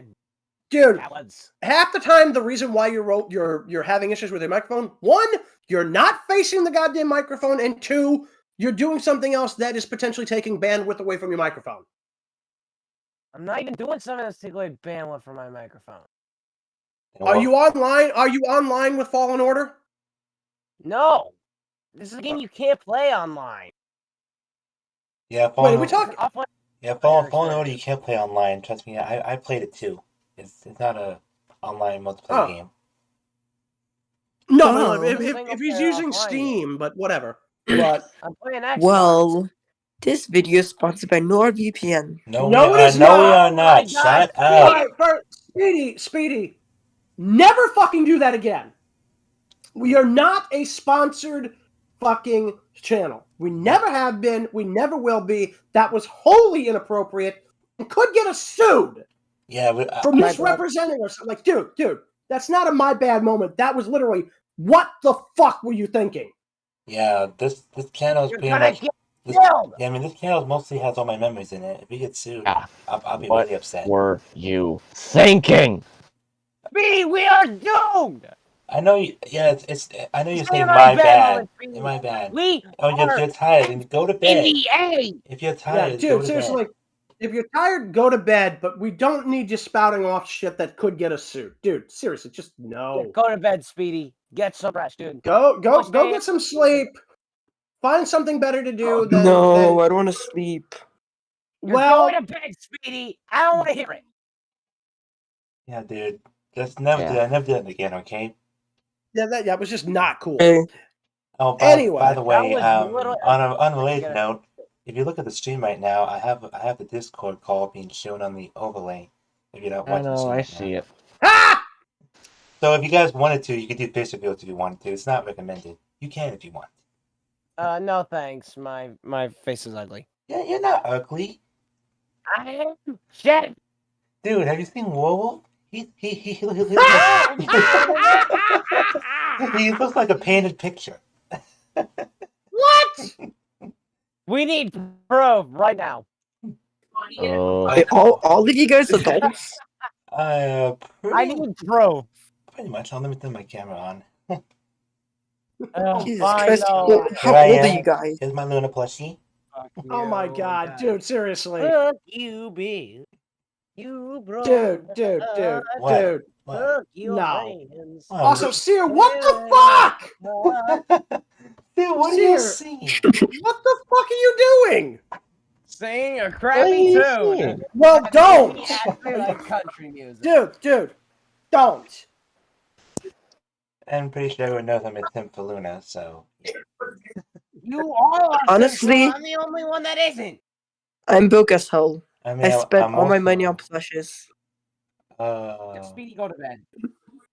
You're tired? Go to bed. I know it's okay to spend some money on plushes, but don't spend it all on plushes. You won't have enough to buy Yeah, food or Speedy. anything. Speedy, I'm like a how do you collector, look- basically, I'm a for the collector. Yeah, plushes, dude, specifically dude, Sonic dude. plushes. Okay, guys, first off, we got 3 people talking at once. Stop it. Second off, favorite hand. also, Speedy. Yeah. No. You don't. Sear, stop talking into the, like, dude. Here, you've been doing that for a lot of videos. You gotta learn to stop doing that. Seriously, stop talking over people when they're talking. Number 1, Speedy. I don't care if you don't want to go to bed. If you're tired, get some fucking sleep. Otherwise, you're going to put your health at risk. I went to bed at like 9 last night, and then I woke up. I woke up at 7, then went to bed That's again. not going to matter. If you're tired now, go to bed. No, Sleep helps, dude. Trust me. I hate sleep. Why? I don't care if you hate sleep. You I keep on getting physiologically. night terrors. That's why I don't like you're sleep. one of Okay, those, aren't you? dude. There are medications for that you can have prescribed for you. Either way, I'm If- only if- 16. I'm not gonna get myself on meds. I didn't say give yourself meds. I said get a prescription. There's a fucking difference. Ah, Well, I don't have insurance, so Your parents probably do. yeah, just ask nope, them. we don't. What? Okay, like, dude, either way, just chill the fuck out and go to bed. I'm just gonna be quiet. Whatever. Jayse, you don't have to tell us in the YouTube chat. We know someone's pissed. Why you gotta whatever. point out the obvious? Come on, man. Anyway, anything else you want to talk about Helluva? Or are we running dry? Actually, I've got a couple of things that I'd still love to talk about. One of the things that I really wanted to find out about, other than obviously who this guy is that was flirting with Luna at the start of the trailer back in January, is I want to know more about the Hellhound Society. What the fucking hell, Sear? What are you doing? I think he's trying to turn on his cam, but it's lagging. Yeah, whatever. Anyway, Yeah, don't mind him. You can keep so- talking. Basically, that reminds me, I'm gonna go do this real quick. To be honest, I was wondering what's up with the Hellhound Society. Think we could see more of them? Yeah, because I definitely want to see more of them because we know that. What the fuck, dude? Is he playing? Is he playing a PS4 or something? Is he playing on PlayStation? He's playing an Xbox. Also, dude, we don't need to see you staring at something. Hello, Sear. We don't need Jayse, to see you don't staring talk at like Jayse, what the fuck? Don't talk like that. Oh, come on. Sear, you look That was just great, wrong. bro. Dude, I that feel was like young. I wrong. feel too young. Anyway, you were saying about the Hellhounds? I was saying I want to see more about them because at this point we know that I'm going to assume that Vortex probably aged out. The sacrifice of the weekend. What the? Speedy! Speedy! What the hell? What? Speedy! What? Dude, background talking. We can hear. Yeah. Thank you. Continue, Warwolf. Speedy, I think you should also just go to bed. Yeah. We've been telling him that, and he won't fucking listen. He kind of Anyway, Speedy, I'm telling you right now, go to bed. That was my ear, Sear. Is it a request? Yeah, I mean, It's a command. Warwolf has big ears, and even his hearing is sensitive. No insult, Warwolf. I was just saying because of your picture on the profile picture. Much love. Yeah. Yeah. Anyway, continue, please. So before I lose my mind. As far as you're going to lose your lunch, good No, lord, lose man. my mind if someone interrupts you again. What mind did you have to begin with? Just continue. Like, you hang around me. What mind do you have at this point? Yeah. Jayse, somebody, Jayse, go get Anyway, the ice bag. Anyway, so based on what we know that Luna was at the point where she was almost 18 when she was adopted. Mm-hmm. Vortex is possibly a little older than she is. We know she's 22 now. Yes. So Vortex is probably around a similar 22. Oh, and finally Speedy decided to go. He finally You're went to bed. Anyway, You're welcome. You don't need to yell. Anyway. Oh my God. Oh my effing God, Speedy. Speedy, why, man? You're giving us Go to bed, man. It's only 7 and it's my aunt's birthday. I have to stay up longer. You don't have to stay up. It's my Go to aunt's bed. birthday. I will Obviously I do. eject you from the server. I am not kidding. Yeah. What? Speedy. I will put you in timeout. Guys. Chill out. Number one. Speedy, we can I hear know that I in the have to stay up background. longer because it's my aunt's birthday. Dude. Then go celebrate with your aunt. You don't need to be here. I have to wait. Oh my God, Speedy. I'm gonna really throw a fit. Speedy! No, guys, I'm doing it. I'm doing it. Yeah, you do I'm that. putting him. Thank you. I'm putting him on timeout. I'm trying to keep my sanity, and Is that okay with everybody out there? So, and I just Can I disconnected put him on timeout? Now, I just disconnected Can I him. just put him on timeout so he can't join back in? I just disconnected him. Okay, now about the but he's gonna hellhounds. join back in. Well, that doesn't Sear. fix the problem. Sear, chill out. Sorry, if he comes sorry, back, we'll folks. deal with it. Sorry for the drama, And guys, I'm living in a building with seniors and disabled. I should not be yelling. Yeah, you shouldn't So be please stop making me have to yell at you guys. Yeah, please stop Sorry, making I'm me yell. just a bit frustrated because of Speedy. I know, but again, guys, just chill. So again, we know that Luna was potentially going to age out of the orphanage system. So presumably she would have ended up on the streets. Aww. But I mean, that would have been my thought because that's the way they made it sound. She wouldn't have lasted long if she went to the streets. We don't know, actually. We have no idea how she would have ended up. Please. But honestly, what I say, that wasn't a phrasing moment. That wasn't a. I know what when you think about it. Sear. All I Sear. said was she Sear. wouldn't last long in the Shadow. Sorry. Sear, that was not a phrasing moment. That literally was not a phrasing moment. He literally said that she wouldn't have lasted long if she was thrown out onto the streets. I care about Take out the under the streets part and you'll see what I mean. Dude, you have a sick mind. Oh my God, dude! Nobody was thinking that. Nobody but you. Okay, anyway, continue. So dude, I'm a teenager. Sear, shut up. Sear, we've all been teenagers once in our lives, and that is not an excuse for this. So we know that Vortex probably was in a similar situation. He might have aged out. He might have been adopted at some point. But we do know that he is in a paid position now. Mm-hmm. Yep, he is. So I'm very curious to see what Hellhound Society is actually like, simply because based on what we know of Luna, he seems like he's almost in direct contrast to everything we know about her. So I'm very curious to see what the entirety of Hellhound Society is actually like and how much she might actually not even know about her own people. I mean, remember, for God's sakes, she's never seen fireworks before. Mm-hmm. Season 2, Yep. episode 2 pretty much explained that. Yep. And speaking of Season 2, episode 4, we actually got to see Luna actually howl. Well, I mean, again, That was she's pretty like cool. a more wolf-like entity, so yeah, that makes sense. That was really cool, seeing her howl. Even though she was trying to avoid getting that needle in her butt. Howl. Howl. Hey, hey. Anyway, you were saying, Warwolf?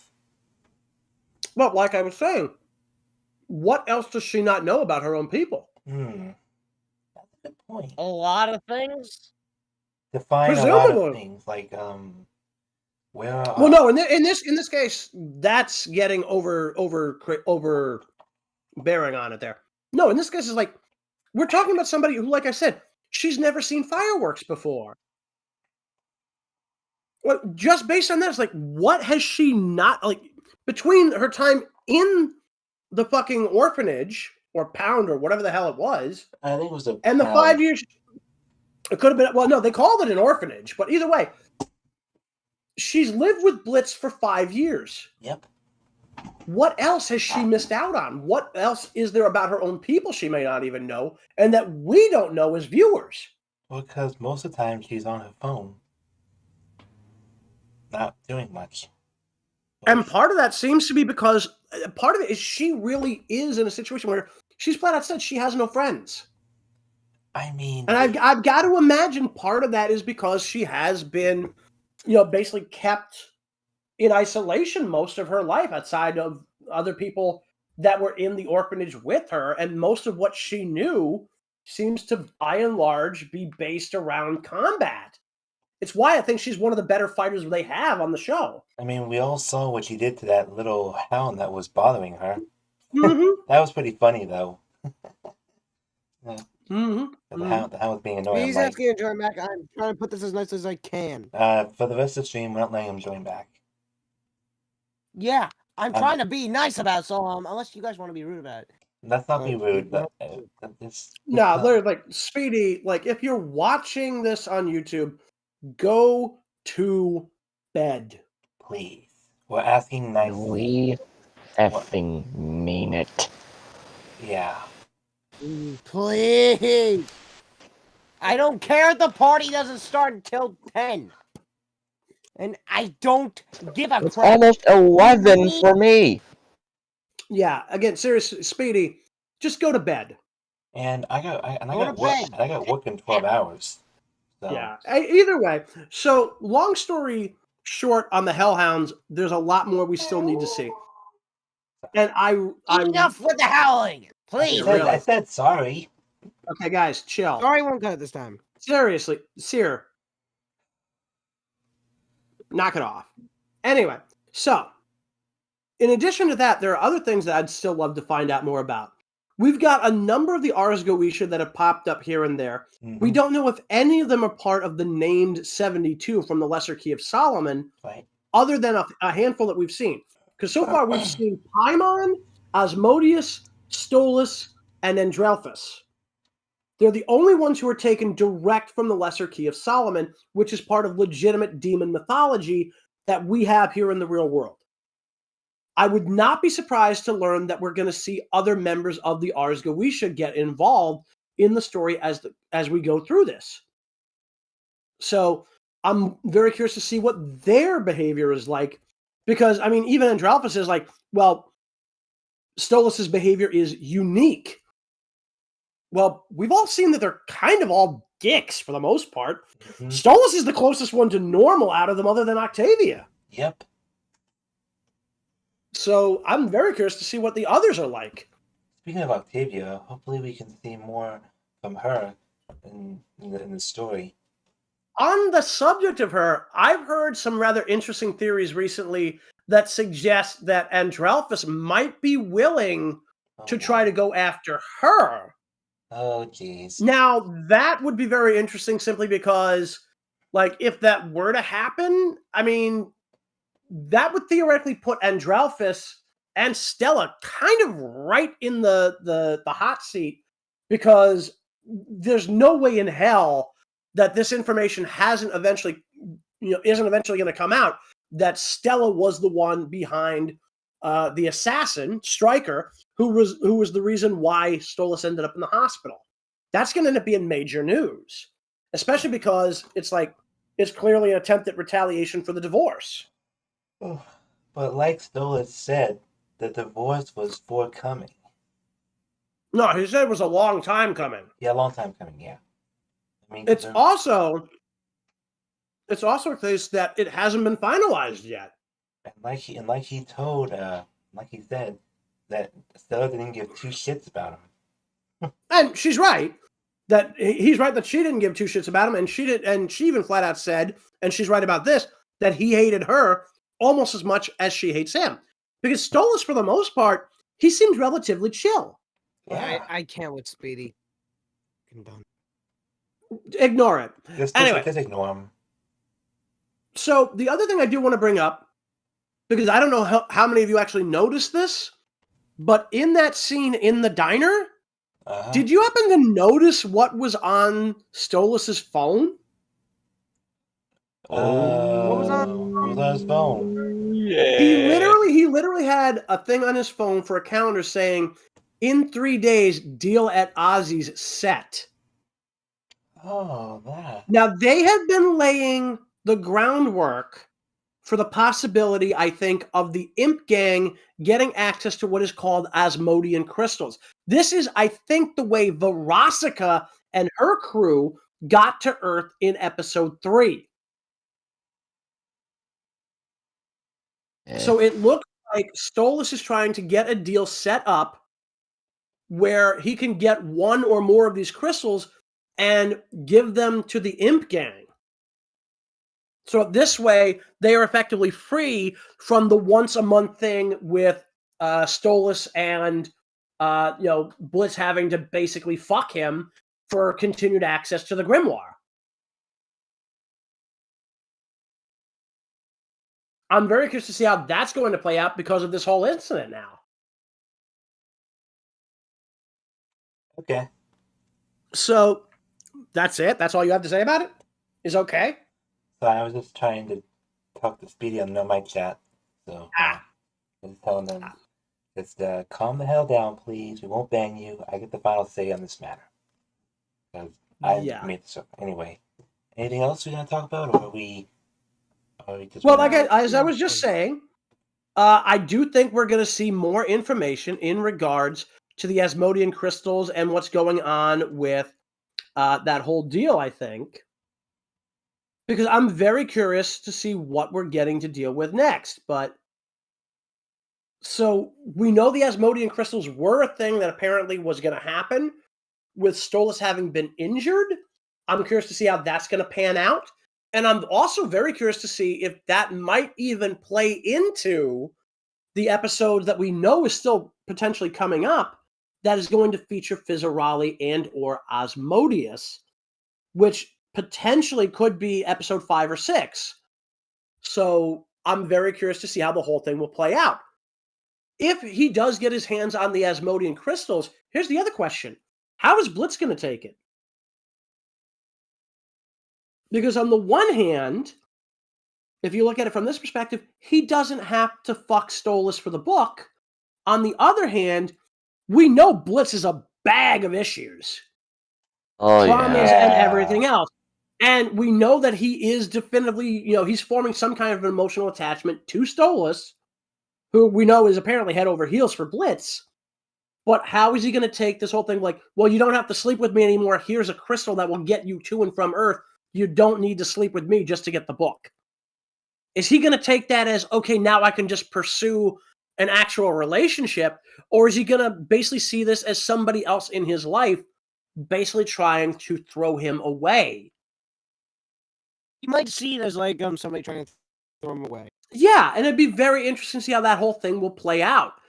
So again, there's a lot that could happen in just the next couple of episodes.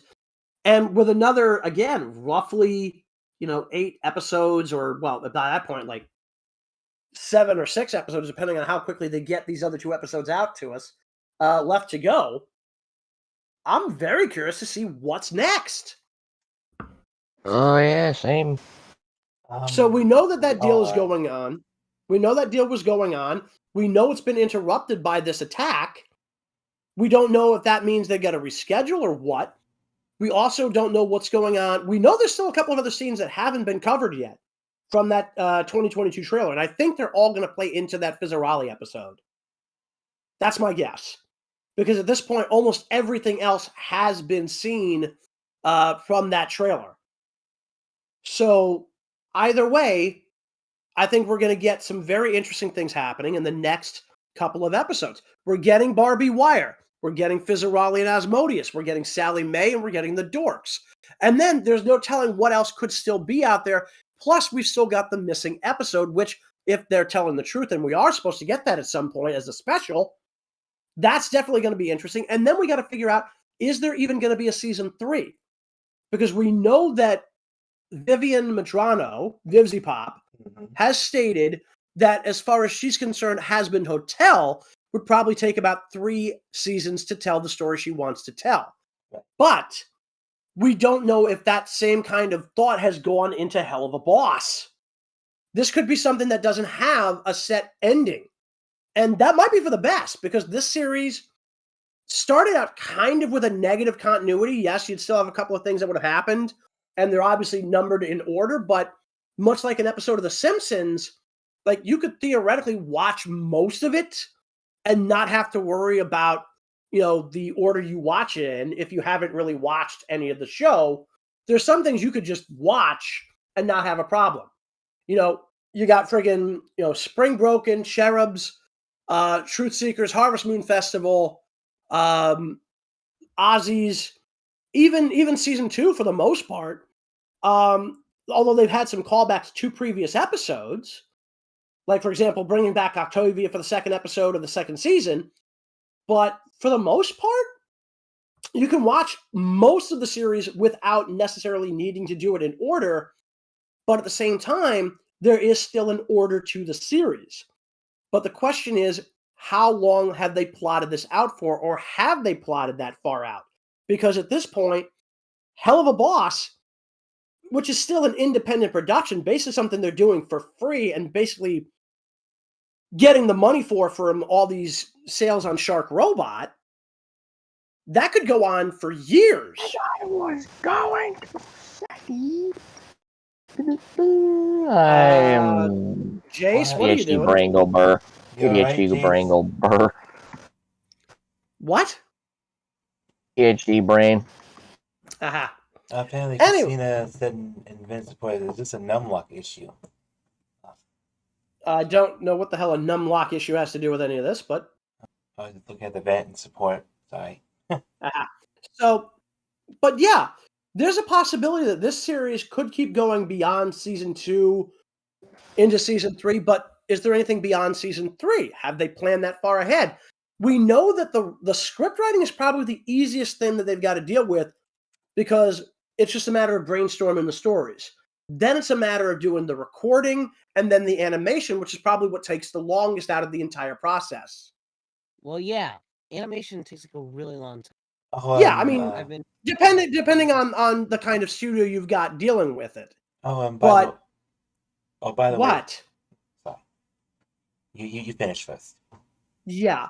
So the thing that I was saying is, depending on how many people you have working in a studio on this could be, it's still going to be the longest part of the whole thing, but potentially it could be longer or shorter, depending on how much they can dedicate in terms of resources, human or otherwise, into the animation.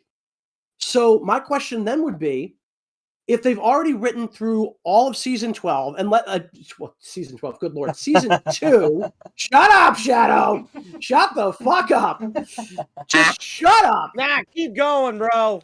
You shut up too. Anyway, I was kidding, Warwolf. I know. Anyway, who let the duck in? I heard a duck sound. Me. Shadow. Sorry. I'm just gonna say it. Go to your fucking room, man. Wait, I wasn't making a joke. All I said was, who let their duck in here? I wasn't making a joke. You realize that was a reference to a song, right? Yeah, I know, but I still wasn't trying to make it. I was just, never mind.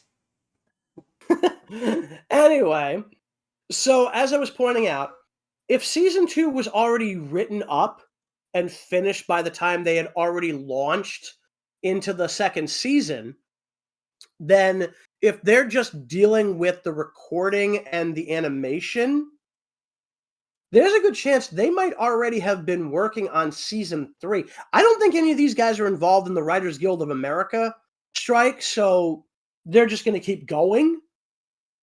And, you know, I mean, when you get right down to it, like, we don't know how long that they're actually planning to keep Helluva Boss going. I think with Helluva Boss, they're just going to keep it going for as long as they think they can, whereas Has Been Hotel potentially has a set finite time limit for how long they're going to do the story. But that could change at any time as well. What the hell? What? I just got a message from... Oh, never mind. My Pathfinder game. Oh, okay. By the way... Yeah, nothing major there, so it's just like something for the addicts. And I was trying to say earlier, Christina is going to warn Speedy. Yay! Yeah, you don't want to get on her bad side. She can be very defensive, in a good way. Anyway, I think at this point the well's starting to get dry. Oh, believe me, I could go for quite a while. Just give me a second here. Well, don't forget, I do got work in the morning, so. Yeah, but that's in the morning. We're still in night. And other stuff I gotta do as well. So I got at least get 8 hours. So we've been streaming for 3 hours. Yeah, but we're still having fun. But, so yeah, my whole point to that would be, we know what's happening for the next few episodes. We don't know what's happening overall. But here's a question. Let's say they do go to a third season. Mm-hmm. What would you want to see in the third season based on what you've already seen this season? Luna's backstory. Luna's backstory, motherfucker! Well, we've got a bit of her backstory, but yeah, so would I. But other than that, because at that point, that's the obvious. And a bit of a flashback episode with Moxie and Millie's marriage. Of course! That actually wouldn't be a bad idea, because we know very little about how those two got together. We know that Moxie has known Blitz for at least 5 years. We know that because he already had adopted Luna by the time that he met Moxie in that jail cell. So we don't know how they met Millie. Mm-hmm. Yeah. That's kind of an interesting point. Wasn't Moxie dating Millie at the time? No, that's the thing. We know from the flashback in episode 3 that he was dating Chaz. And basically, a heist went wrong, and Chaz basically took off. Moxie got thrown in jail, and that's where he met Blitz. We don't know when he met Millie, but at some point it has to have happened after that initial meeting with Blitz. We also don't know when Blitz decided to put together IMP. By the time of the we know by the time of the pilot that they've already been in business for a while. And what were you saying, Sear? We know it was at least sometime after he got out of prison. That's obvious. Yeah, that's obvious. But at this point, we know two things. We know that Millie and Moxie probably got married at some point just before the start of the series at the pilot episode. Because if the pilot, let's say if we take the pilot episode into consideration, then assuming there isn't too much that has changed between the pilot and the main series, which it doesn't look like that was the case, then this means that the whole series takes place maybe within the first half to second half of that calendar year in which Moxie and Millie got married. Because remember, he mentioned being that this was their anniversary. So they had to have been married at least 1 year before the show starts. Because if that was their anniversary, then that means that at the very least, Moxie and Luna have known each other for about 5 years. All right. Mm-hmm. We don't know And when we don't know when they met Millie because Interacting. Millie could easily have. What were you saying, Jayse? What were you saying, Jayse. Jayse. Jayse? Jayse, where are you? He was saying something then. Jayse? Hang on a minute. Mr. Bond. I thought that would get him. Maybe he had to go do something when he was talking. Maybe. Oh, that or his internet's being What? whack. So, what now? I don't know. Anyway, so we know that they would have to have been married for about 2 years. Because remember, Ozzy's is their 1-year anniversary, which means they got married at least a year before, and the first year of their marriage took place from the start of the series to basically Ozzy's. Right. So how did they meet her? That's what we really do need to learn here. That's an interesting point in and of itself. Yeah. So we've got that hopefully we're going to get. I think at some point we've got to see a little bit more. I want to find out who Stolas' mother is. Because Stolas' mother is kind of a big question mark. To be fair, Paimon has suggested that Stolas isn't even his only kid. So theoretically, do they all have the same mother? Because we know that Paimon is a shapeshifter. This fucking computer, I swear to God. I knew you So were. we know it's a computer. So Jayse, look at me. Just calm down, Jayse. It's okay. Yeah. So, Jayse, what were you saying before the computer whacked out on you? I forgot because I got completely fucking angry. Okay, Jayse, watch your profanity. Here, Jayse, I'm giving you a head pat. Head pat. It's okay. So, wait, he got angry at fucking? What the? Jesus Christ. Warwolf! Hey, he set me up for that. Dude, You can't even blame me for that. He set me up. Oh, yeah. No, we can and will. No, you won't. Oh, my God. Anyway, so that is a question, does Stolas share a mother with these other siblings that he apparently has, or is Paimon just sleeping around? Okay, Lunas. Easy with the growling. Enough. Jeez. So that's a question to ask.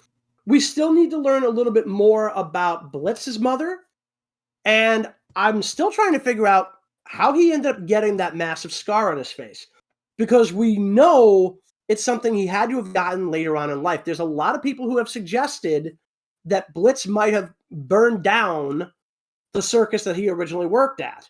I don't think that's the case. Okay. Simply because we know that he did not have that marking on his face until apparently sometime after he had worked at Lululand. Mm-hmm. So that's a very interesting question. When did that happen? What caused it? Because we know he had it when he was with Verosica, because it's on one of his phones. In fact, I think it's the first time we see him with the scar is the photo of him and Verosica together. So that is really an interesting question. We also, there's been speculation that he worked for her as a bodyguard, and that's largely based out of a comment that she made regarding Vortex potentially being a new form of security for her, maybe. But we haven't gotten anything confirmed on it. We know that apparently that they were dating, so this could have been a bodyguard crush situation. But either way, that scar on his face is a major sticking point of his history that we don't have an answer for. And I'd love to know where it comes in. So, I mean, is there anything else that you guys would like to know about that, we haven't really thought about that could be potentially interesting?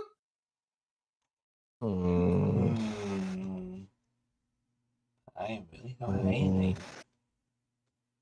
Wow, really? Am I the only one who thinks about these things? Good God. Not really.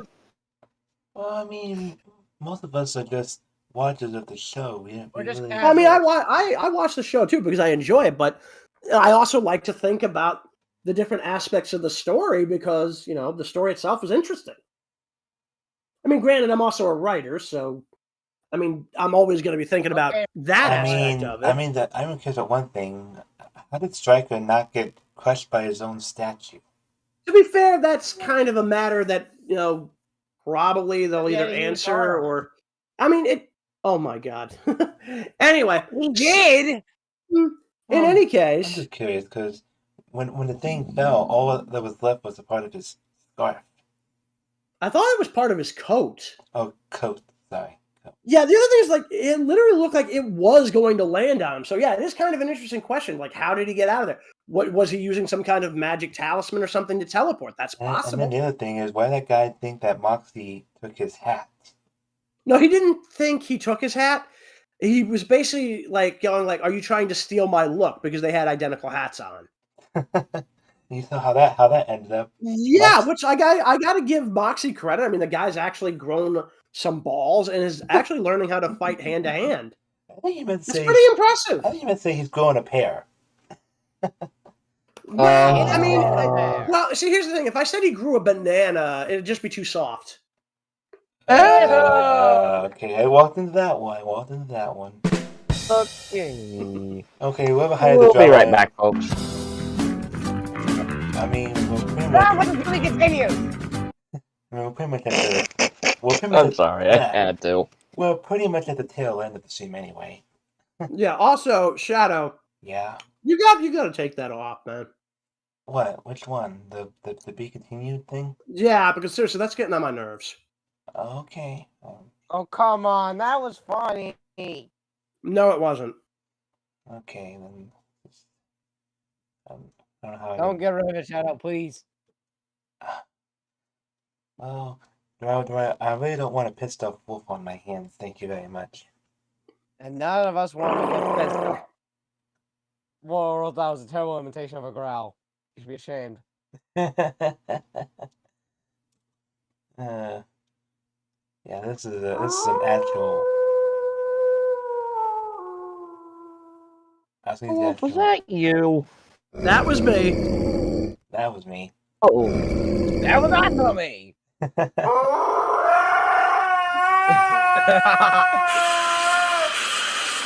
yeah, I will be picking up the continued sound. But like I said, I don't want to piss off wolf on my hands. Yeah. Anyway, so at this point, Sorry, Sear. we do have a lot of questions that the show could answer, and I'm very curious to see if we're going to get them over the course not just of this season but next. Because with enough questions to be asked, I think they could build out this series for as long as they think they can keep it going. And one of the things that definitely would be interesting. Now, here's something that I've heard theorized. What if all the main antagonists of each of these episodes get together and try to do basically a Legion of Doom revenge story on the Imp Gang? That would make sense, actually.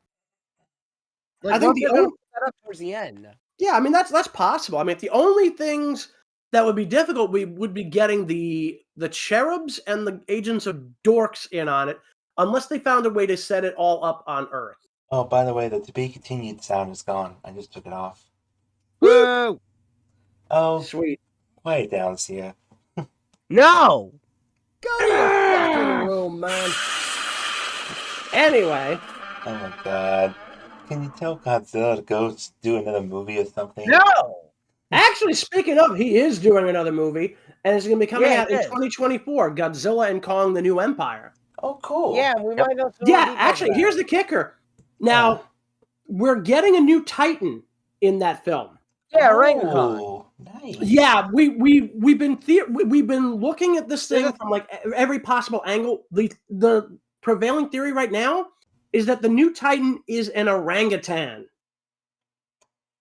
And also, there's a theory as well that we might be getting a monster that was mentioned like in the Godzilla versus Kong Call of Duty collab. Called what? There was a monster that was mentioned like in a Godzilla versus Kong collab of Call of Duty. Not making that up. Yeah, no, I think I know what you're talking about, but that was a while ago. Anyway, so this other creature that a lot of people we don't have a name for it yet, but they're calling it Orangakong for lack of a better thing to call it. I've also heard him called Red Kong. I actually have a different theory. I have a different theory on this guy. I think he's one of the Gargantuas. He's not though. Here's the thing. Well, no, here's the thing. From War of the Gargantuas, they could easily adapt the concept since they were generally depicted as more ape-like anyway. But either way, regardless of what this creature is, the other theory that we've been hearing is this fucker might be able to talk. Oh my god. Yeah, but that rules out the Gargantuan. Not necessarily. I thought you said the Gargantuans can't talk. In the original film, obviously not. But in the original films, Kong didn't know sign language either. Okay, fair point. I mean, there you go. I'm still excited to go see the new Transformers Rise of the Beast movie. I'm a little bit on the fence on that one because I think it's really way too soon for them to. See it. I mean, it's got Peter Cullen as Optimus Prime. Guys, what did I say about talking over people? Number one. Number two. Nobody was though. Nobody. I was in the middle of saying something when you guys started talking over me. My apologies. I'm sorry. And my whole thing is, I think I'm a little bit on the fence about going to see this one because I think they're bringing Unicron in way too early. Because they're bringing him into this fucking movie. Okay. Yeah, so it's like I'm kind of on the fence about that. I might go see it. I might not. I didn't really go see Bumblebee because I had no interest. I've seen Bumblebee. I thought it was pretty good. The only thing I've seen of Bumblebee is the scene set on Cybertron. That's it. And I actually saw it in movie theaters with my uncle. Seriously, that was it? That's all you saw about the new? That was the only thing that I didn't bother to go see it because let's be honest here. The last night was so goddamn stupid. I just basically noped out of the series at that point. So then they decided to do a soft reboot, and it's like, yeah, I don't really care. Then I keep hearing, they did a scene on Cybertron, and I was able to find it on YouTube about a year after it left the theater. I mean, it's not bad. Braun looks weird. The whole movie. It's really good. Yeah, Braun looks weird, but other than that, I didn't think there was anything wrong. And I actually kind of liked that it was basically a kick in the nuts to Michael Bay.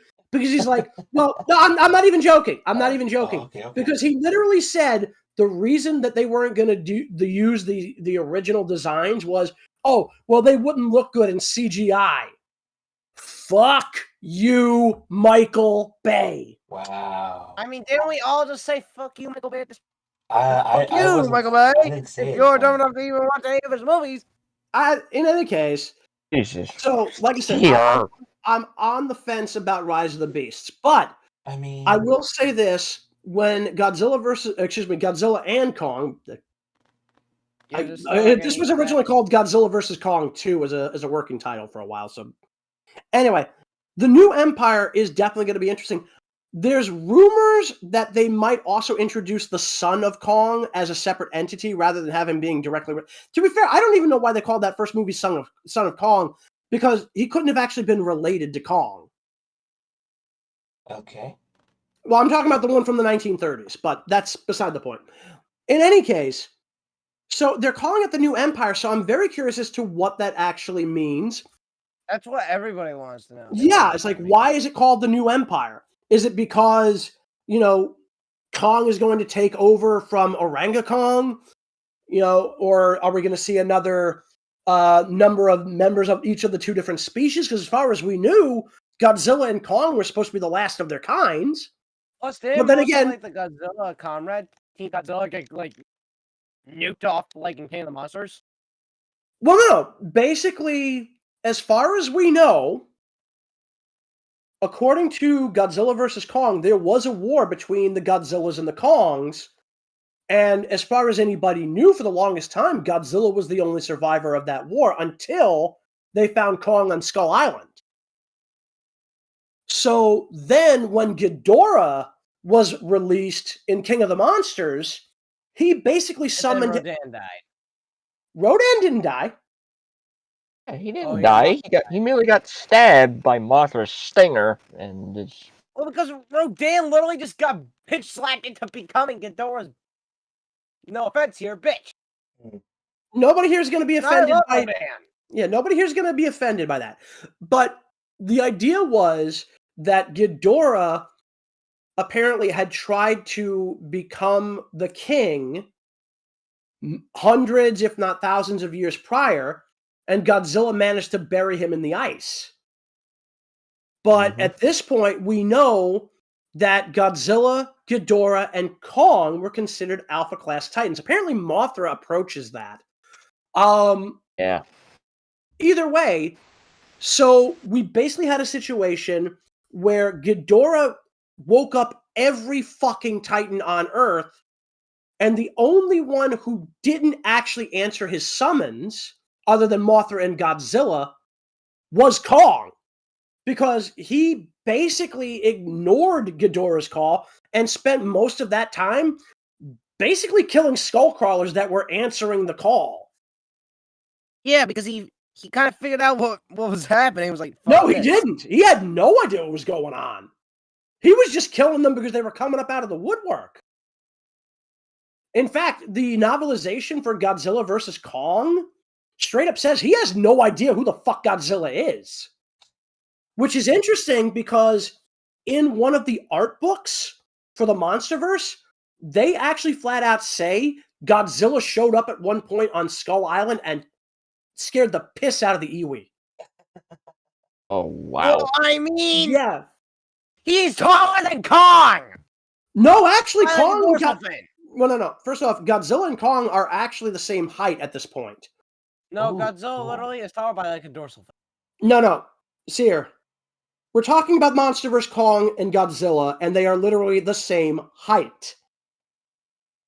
They are literally the same height. You got to remember, Kong typically walks on all fours unless he's actually fighting. They are the same height. We had that confirmed when they got onto that fucking aircraft carrier and started duking it out. That's number one. Number two. According to the novelizations of both King of the Monsters and Godzilla vs. Kong, Kong has never met Godzilla. He has no idea what he is. He has no idea who he is. And he has no idea why Godzilla was trying to kill him out on the ocean. He has no clue. So, literally, he had no idea what was going on. And then, after the fight in Hong Kong, he basically effectively decided to, bow to the one guy who theoretically would beat the hell out of him and did. Because remember, even with that axe, Godzilla still won. Yeah, because reasons. I've No, kept track because of how many victories and losses between the two Titans in Godzilla vs. Kong, and I gotta say, Godzilla won. Well, yeah, he won both fights. That's twice. Wait. They literally fought twice in that movie, and they fought twice in the original film back in '62. But actually, 3 times. No.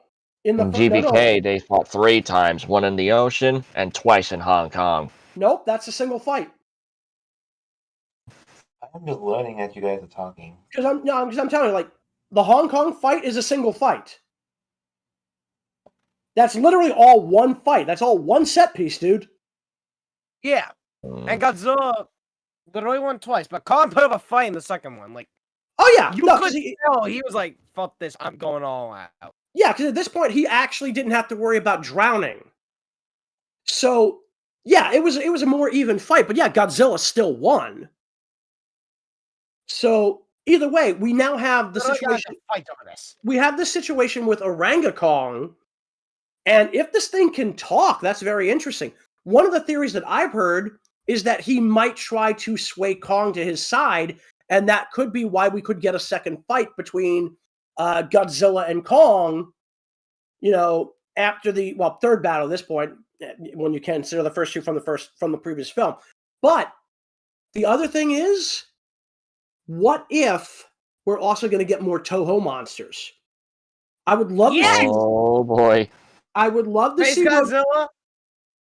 That is a thing. like, First off, all right, wait. Sear, first off, you were talking over me there with that scream. Second off, that was my fucking ears. And third off, yes, I have heard the theory Space Godzilla could be coming up for this, but I'm more interested as to whether or not it could be Gigan. Oh, yeah, Muto Prime. Don't we have a Gigan What about that one? We, guys, stop talking over each other, number one. Why? And as I was going to say, Ghidorah can't be the only alien. So, I mean, Gigan would be a good choice. We could also bring in a Destroyer. Destroyer would actually... Destroyer is possible, considering they did use the Oxygen Destroyer in King of the Monsters. So that is possible. Like Godzilla. Yeah, well, because here's the thing. They were trying to use it to kill Ghidorah. They just didn't give a damn if Godzilla got in the way. Wow. Yep. And ironically enough, it did nothing to Ghidorah. So, yeah, it almost killed him. Dang. So, that's just cold. Yeah. So, either way, with the new Empire, they could potentially be introducing not only some new Titans, but I think they're going to bring back some more of the Toho beasts. Because Mothra, at this point, could theoretically return. Because we know she left an egg behind. Rodan, bring back Rodan. Bring back my boy. After all, we can get Team G. Sear, what did I just say about talking over people? You weren't even talking. I was in the middle of saying that Rodan was still alive when you started talking. Yeah, you gotta learn to not talk over people. We've been over I this. been talking over him, I swear to God. Well, dude, you gotta wait and see if people are actually done talking before you start talking. Now, as I was saying, Rodan is still alive, so we know he could theoretically come back. The other Titans have currently been forced back into dormancy by Godzilla, but those are just the ones that are up on the surface. We could easily see something new pop up in the Hollow Earth. So I think that's where most of this film is going to take place.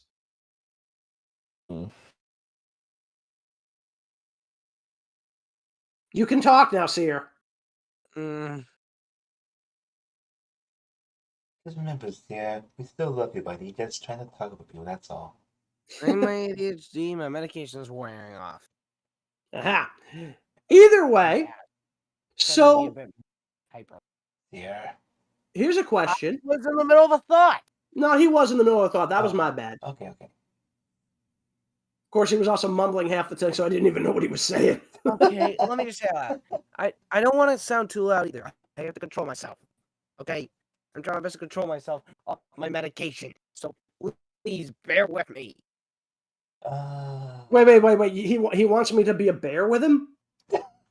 Oh my God. Anyway, sorry. That joke was just there. I just fucking ran with it. Anyway, one thing I do want to point out. Orangakong, two things about him. One, the dude has fucking war paint on. And two, the fucker's eyes glow. One of the theories about... Yeah, one of the reasons why people have a theory about that is they think this fucker is eating the other Titans and trying to absorb their powers. I feel like that would be interesting. Considering we know there's the bone graveyard in there. And it's not just of Godzilla's, it's of Kong's as well, yeah. So if it is a Kong as well, then he's a cannibal. Mm-hmm. And I swear to God, I thought I saw the dorsal fin of another Godzilla. It wouldn't surprise me. I swear we saw one there too. Yeah, because again, it was an entire graveyard that he was sitting in, and we saw the skulls of a Godzilla and a Kong, so it wouldn't be all that surprising. And again, they were originally saying in Godzilla vs. Kong that we were supposed to get more on the origins of the Titans and the war between the Godzillas and the Kongs, and it looks like they're moving that to this film. So that's going to be interesting one way or another. But yeah, we could potentially see more of the Toho beasts. We could see something new, because I mean, most of the Titans that we've seen are entirely original. So far, we've only seen 4 straight out of Toho. Technically 5. We've seen Godzilla, Rodan, Mothra, Ghidorah, and Mecha Godzilla. But there's Mecha room for Godzilla more. first showed up in the Showa era, so. Well, no, I'm talking about the MonsterVerse stuff that they brought into the MonsterVerse, dude. Yeah. Yeah. So we've seen 5 of the Toho monsters in the MonsterVerse. Obviously, Godzilla's been there from the start. He was the first of the MonsterVerse films. Mm-hmm. Since then, like I said, we've gotten Ghidorah, Mothra, and Rodan. And Gearus was supposed to be in there. In fact, that was supposed to be that giant skeleton we see at the temple just before they went in with the sub. Please Oh. tell me no. That giant fucking skeleton, yeah, where Godzilla's temple was, that giant fucking skeleton there, that set of bones, that was supposed to be Anguirus. Oh, he's dead. Boy. Yes, that one is dead. Oh man, I love Anguirus. But that doesn't mean we couldn't see another one in the Hollow Earth. Remember, as far as we know, there's more than one of them. Because remember, like, Godzilla killed the first one in 1955, but another one popped up years later. So I'm guessing that the Anguirus skeleton that was in Godzilla's home was an homage to the 55 movie. no, I think it was an homage to the fact that Godzilla and Anguirus ended up becoming like extremely close allies after the 1955 film. Because literally, like in most iterations of Godzilla's stories since, including the old Trendmasters toy line, Anguirus was basically treated as Godzilla's right hand. Mm-hmm. So, I mean, it's very possible that we could see another of these pop up. Either way, Let's see it happen. Either way, we've got a lot we could see. I keep hearing rumors they're going to try to get Gamera for this. It's never going to happen, man. No. Not only is Gamera, that would be badass. Happening because the new Gamera anime. Well, here's the other thing: is that Gamera is also from an entirely different film company, anyway. Yeah, and also there's a new Gamera anime coming out. That's also that wouldn't necessarily mean anything because we're also getting a new Godzilla film coming out from Japan. Yes, I know. We're also getting. Hey, think about it. Gamera was dormant for like years. Yeah, they're calling it Godzilla Zero. Yeah, or Godzilla versus Gigan Rex. That was a short animated film, but I don't think that has anything to do with the new film, is it? I don't think so, but hey, Gigan Rex looks pretty badass. Well, to be fair, absolutely he did. Hey, has anyone heard of a guy? Gigan Rex, what are you guys talking about? Wait, guys, hang on a minute. Shadow, go. I was trying to say, has anybody heard of a guy named Wolf Harris? Wolf Harris? No. Well, Who the heck is Wolf Harris? Well, apparently he was a disgraced TV star, but he passed away at 93 15 hours ago. I literally never heard of the guy. Seriously, what you're talking about right now? Well, TV star? Yeah, I don't know if I thought. Yeah, either way. So with the whole advent of the new empire, I'm wondering, is there something else down there in the Hollow Earth? Because the other question that we have is Red Kong actually the villain, or is something else down there? Yeah, that's one of the things people are thinking is that is the Monster from the Godzilla versus Kong collaboration with Call of Duty secretly gonna be this overarching threat? That I hadn't heard, but okay. So I assume, that's what I was hearing.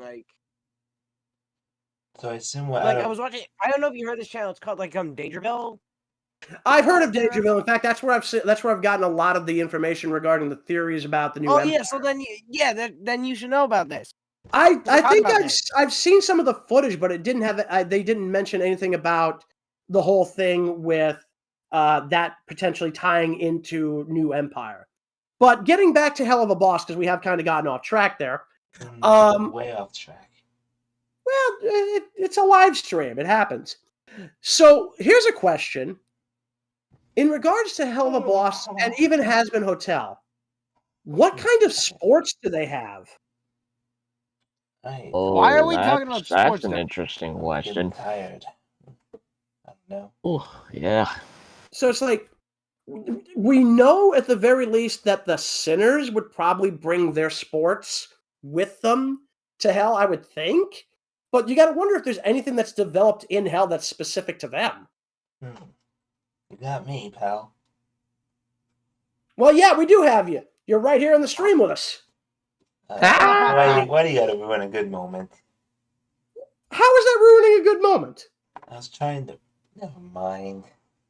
Of course I never mind. If I minded, I'd be a dog, and I'm not a dog. I'm a wolf. I bite people, bitch. Well, you are a werewolf. Fight people for shit. The Wolf of War. Yeah, anyway. That's my line. Oh, sip it. Wait. Shadow, did you just really reference Morton Downey Jr.? Was I? I don't think I was. Yes. Okay. Go watch WrestleMania 5. Hold on. Warwolf, yes. I'm about to say, but are you the Wolf of Wall Street? What? Why? Wolf of what? What the? Okay, Sear, go to your fucking room, man. Go to your room. That was horrible. So anyway, I don't give a shit. It was worth it. I don't want to care. I don't want to hear about you giving shit to people because I don't want to know what you do with your own cheese.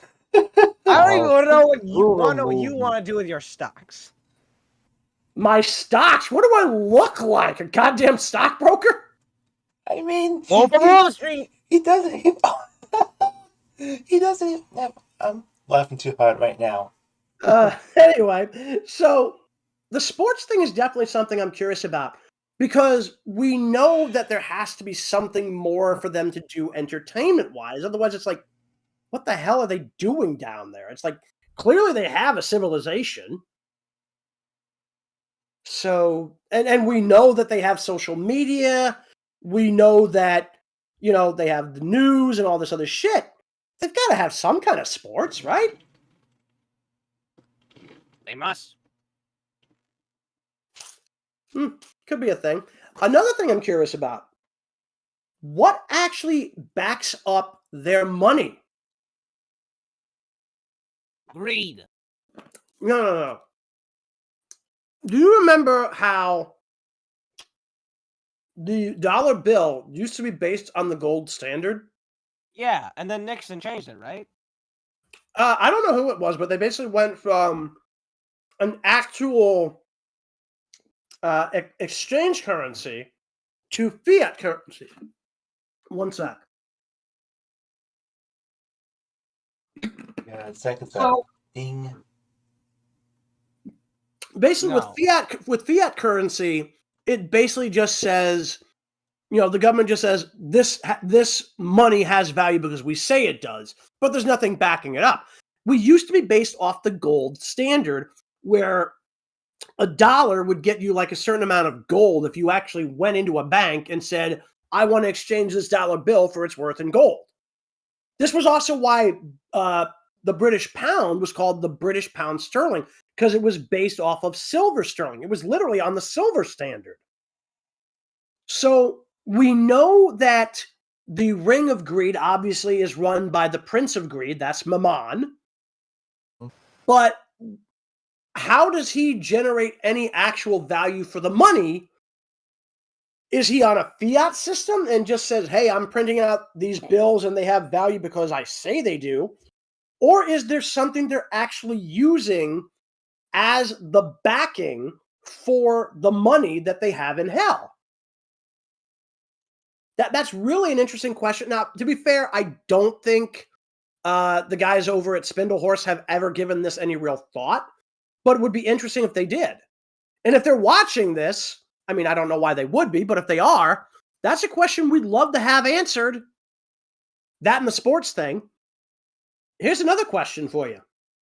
How often, or rather, no, how often would be the right thing? How often are you likely to see the reproductive rate of the Hellborn? Like, how quickly do they replenish their population? I mean, but also I don't need to know about the fornication lives of an entire reign of hell. Well, no, I'm not worried about their sex lives. I'm not worried about the sex lives. I don't want to worry about it either. Nobody's asking about their sex lives. What I'm saying is, what is the reproductive rate? For example, we know for humans, it takes a baby about 9 months to be born. And we have something like 1 billion plus people just in China, and another like 1.2, I think, in India. And there's something like a grand total of like 7 billion people on the planet today. We know that down in hell, in the Pride Ring in Hazbin Hotel, they're dealing with an overpopulation issue because the sinners don't die. They're fucking immortal once they're down there. The only way they can die is if they're killed off by the exterminators, or rather the exorcists, I should say, because that's their official term. But what about the actual natives? We know that Stolas is potentially immortal because, he is one of the more powerful beings in hell. The Arzgowisha are theoretically immortal. But we know that that's not the case for some of the other denizens of hell, including the imps, presumably the hellhounds, and most of the other species that we see down there. So what is their reproductive rate? Do they produce at the same general rate of humans? Or as is there a good question as that is, I have to say, does this really at all matter in the grand scheme of... I'm sorry, I didn't hear half of what you said there, dude. It's a good question, but does it really matter, like, in the grand scheme of things? I think it actually would, because remember, we have that whole issue of the overpopulation and Pride, but why have we not seen that in the other rings? Because you got to figure, if the rings are capable of holding several 100 million to several billion people at a time, and that you're still dealing with an overpopulation issue in Pride, how is it that we haven't hit those levels in the lower rings? Because you got to figure, the humans are stuck up on the Pride Ring. What the hell is keeping overpopulation from happening in the rings below it? You got me.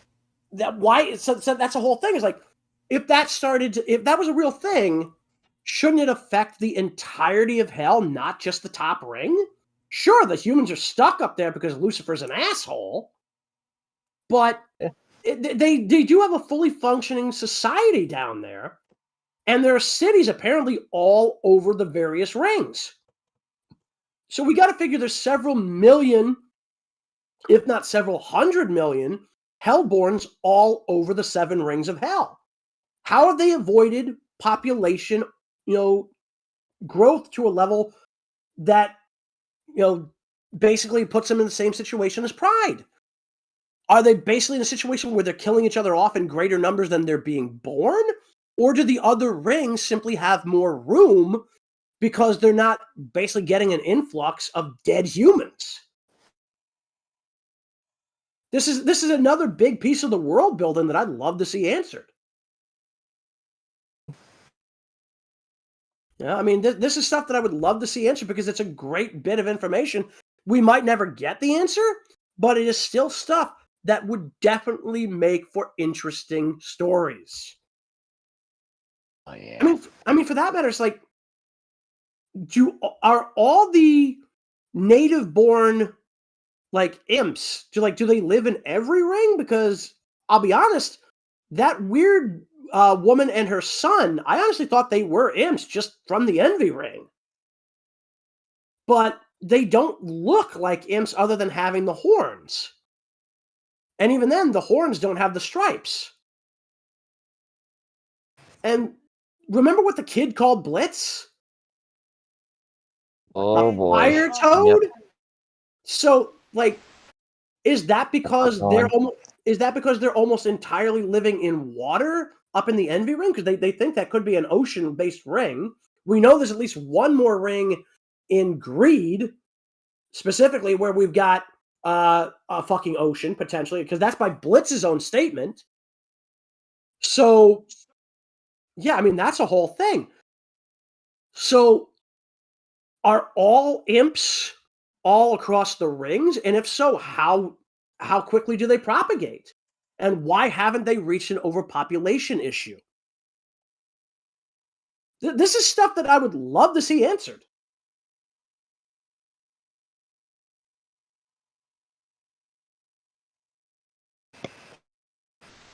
Hey. It's an issue that is probably not that simple Like, it's probably a more complicated answer than we think it is. It probably could be a little bit more complicated, but that doesn't mean we couldn't still get some kind of an answer to it. I don't know, ask Vivian Madrano. That might not be a bad idea. Yeah, she might have the only answer. Oh yeah, no okay. fucking idea. Disclaimer: this is a joke. Don't. Well, she does have a Twitter account, and she does sometimes answer questions. That's how we found out that we're getting 12 episodes for season 2.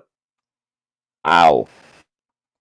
Yeah, no, but literally, also, Jayse, literally, like, we found out that we were getting 12 episodes because somebody asked her on Twitter about it, and she responded. She must have great time to don't respond. harass her about this. Just calmly ask her, hey, what's the deal with the overpopulation issue in Pride? Well, no, we know what's the issue with the overpopulation issue in Pride. What I'm trying to find out is why we haven't seen a similar issue in the lower rings, because even if the humans are stuck up in Pride, we don't know how quickly the populations of the lower rings reproduce. So we could theoretically be in a situation where they should all be dealing with a similar overpopulation issue. But we just don't have any answer to it. I mean, at this point, though, guys, I could probably go on forever. I mean, do you guys want to call it here or what? Yeah, because I can't stop yawning. I'm just tired. All right. Well, folks, then all right. Stay up and do our usual shenanigans. Okay, so folks, at this point, I mean, it's like fucking quarter to midnight anyway. So we've been doing this for almost like 5 hours. So correction, 4 hours. Dude, we start. That's again. We started at 7. Well, just after 7:30. It's almost midnight now. That's why I said we've been at it for almost 5 hours. If we had gone to 12:30, we would have been a full 5 hours. So basically, we've been doing this for like 4.5. Either way, OBS says 4 hours total. Yeah, but again, remember, we got in here before the actual stream started. Well, OBS doesn't lie. It says 4 hours, but whatever. Dude, we literally started chatting before the fucking stream started. Therefore, we have been here for almost 5 hours, even if the stream itself has only been 4. Okay. That's my whole point. Because remember, we started at 7:30. We had to wait for Jayse to get his issues cleared up with his computer, and then we started around 7:40, 7:50. So either way, long story short, folks, if you liked this live stream, give us a like, give us a thumbs up, hit that notification bell, leave us a couple of comments. We're going to be doing more videos in the future. We're going to be doing a reaction, of course, to Season 1, Episode 7. That'll be Ozzy's this coming Monday. We've got a couple of episodes that still have yet to go up that are reactions to the previous videos from Helluva Boss that we've done in character as Sonic, Bowser, and the rest of the gang. And don't worry, I'll get those up as soon as I can. I'll get them up. But and guys, what did I just say about the damn talking? Seriously, I've been saying, for as much as I've gotten on Sear about it, Shadow, you kind of do it too. Sorry, I'm just trying to get a point of information out. Yeah, again, could you have waited until I was done talking? Anyway, yes, sir. As I was saying, once we get done with Season 1, Episode 7, don't worry, we are going to jump right in to the second season. We're going to try to get Ruby in. I don't know if she's going to be doing Tails or Amy or somebody. Or maybe Sonica. both. Is she doing Sonica now too? Yes. That's cool. Yes. Yeah, she's doing Sonica now. Because Sonic has not met her yet. I am planning on doing that YouTube meeting. That's going to be interesting. Yeah. So we're also, I think, sometime in the near future, I wouldn't be surprised if we do another one of these live streams, but it wouldn't necessarily be about Helluva Boss unless we get the next episode like stupid quickly. But I could see like maybe like in a week or two, maybe doing a reaction to, say, Double or Nothing, or doing more discussions on Godzilla: The New Empire. We've got other things we can definitely talk about. In fact, one thing that I do want to discuss at some point once I get the chance to see it, and I hope you guys will go see it too, The Last Voyage of the Demeter. Oh yeah. It is literally wait, Shadow, the reason you've never heard of it is because they only just started advertising it. The idea is it is about the last voyage of the Demeter before Dracula literally killed everybody on it in the book. I don't read books. Because if you're okay, oh my God. All right, Shadow, have you seen Bram Stoker's Dracula? No. Oh my fucking God. Have you seen any of the goddamn fucking Dracula movies? I've only seen some with Bela Lugosi, but other than that, no. Okay, do you remember the fucking ship that crashes in Whitby?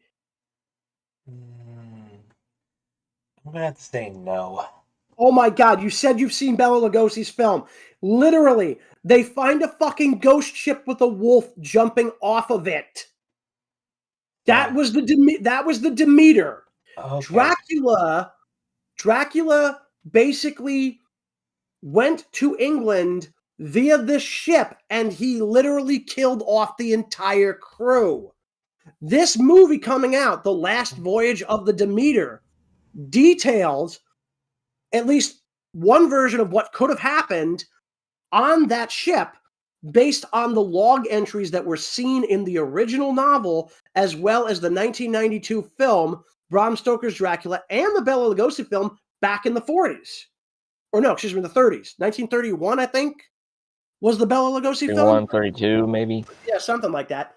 But either way, so I would love to do a discussion on that at some point once we've all gotten a chance to see it. I'd love to talk about the Super Mario. In fact, I think we should do this, like, probably, maybe not this weekend, because, again, we've got Double or Nothing coming up unless you want to do this next Saturday.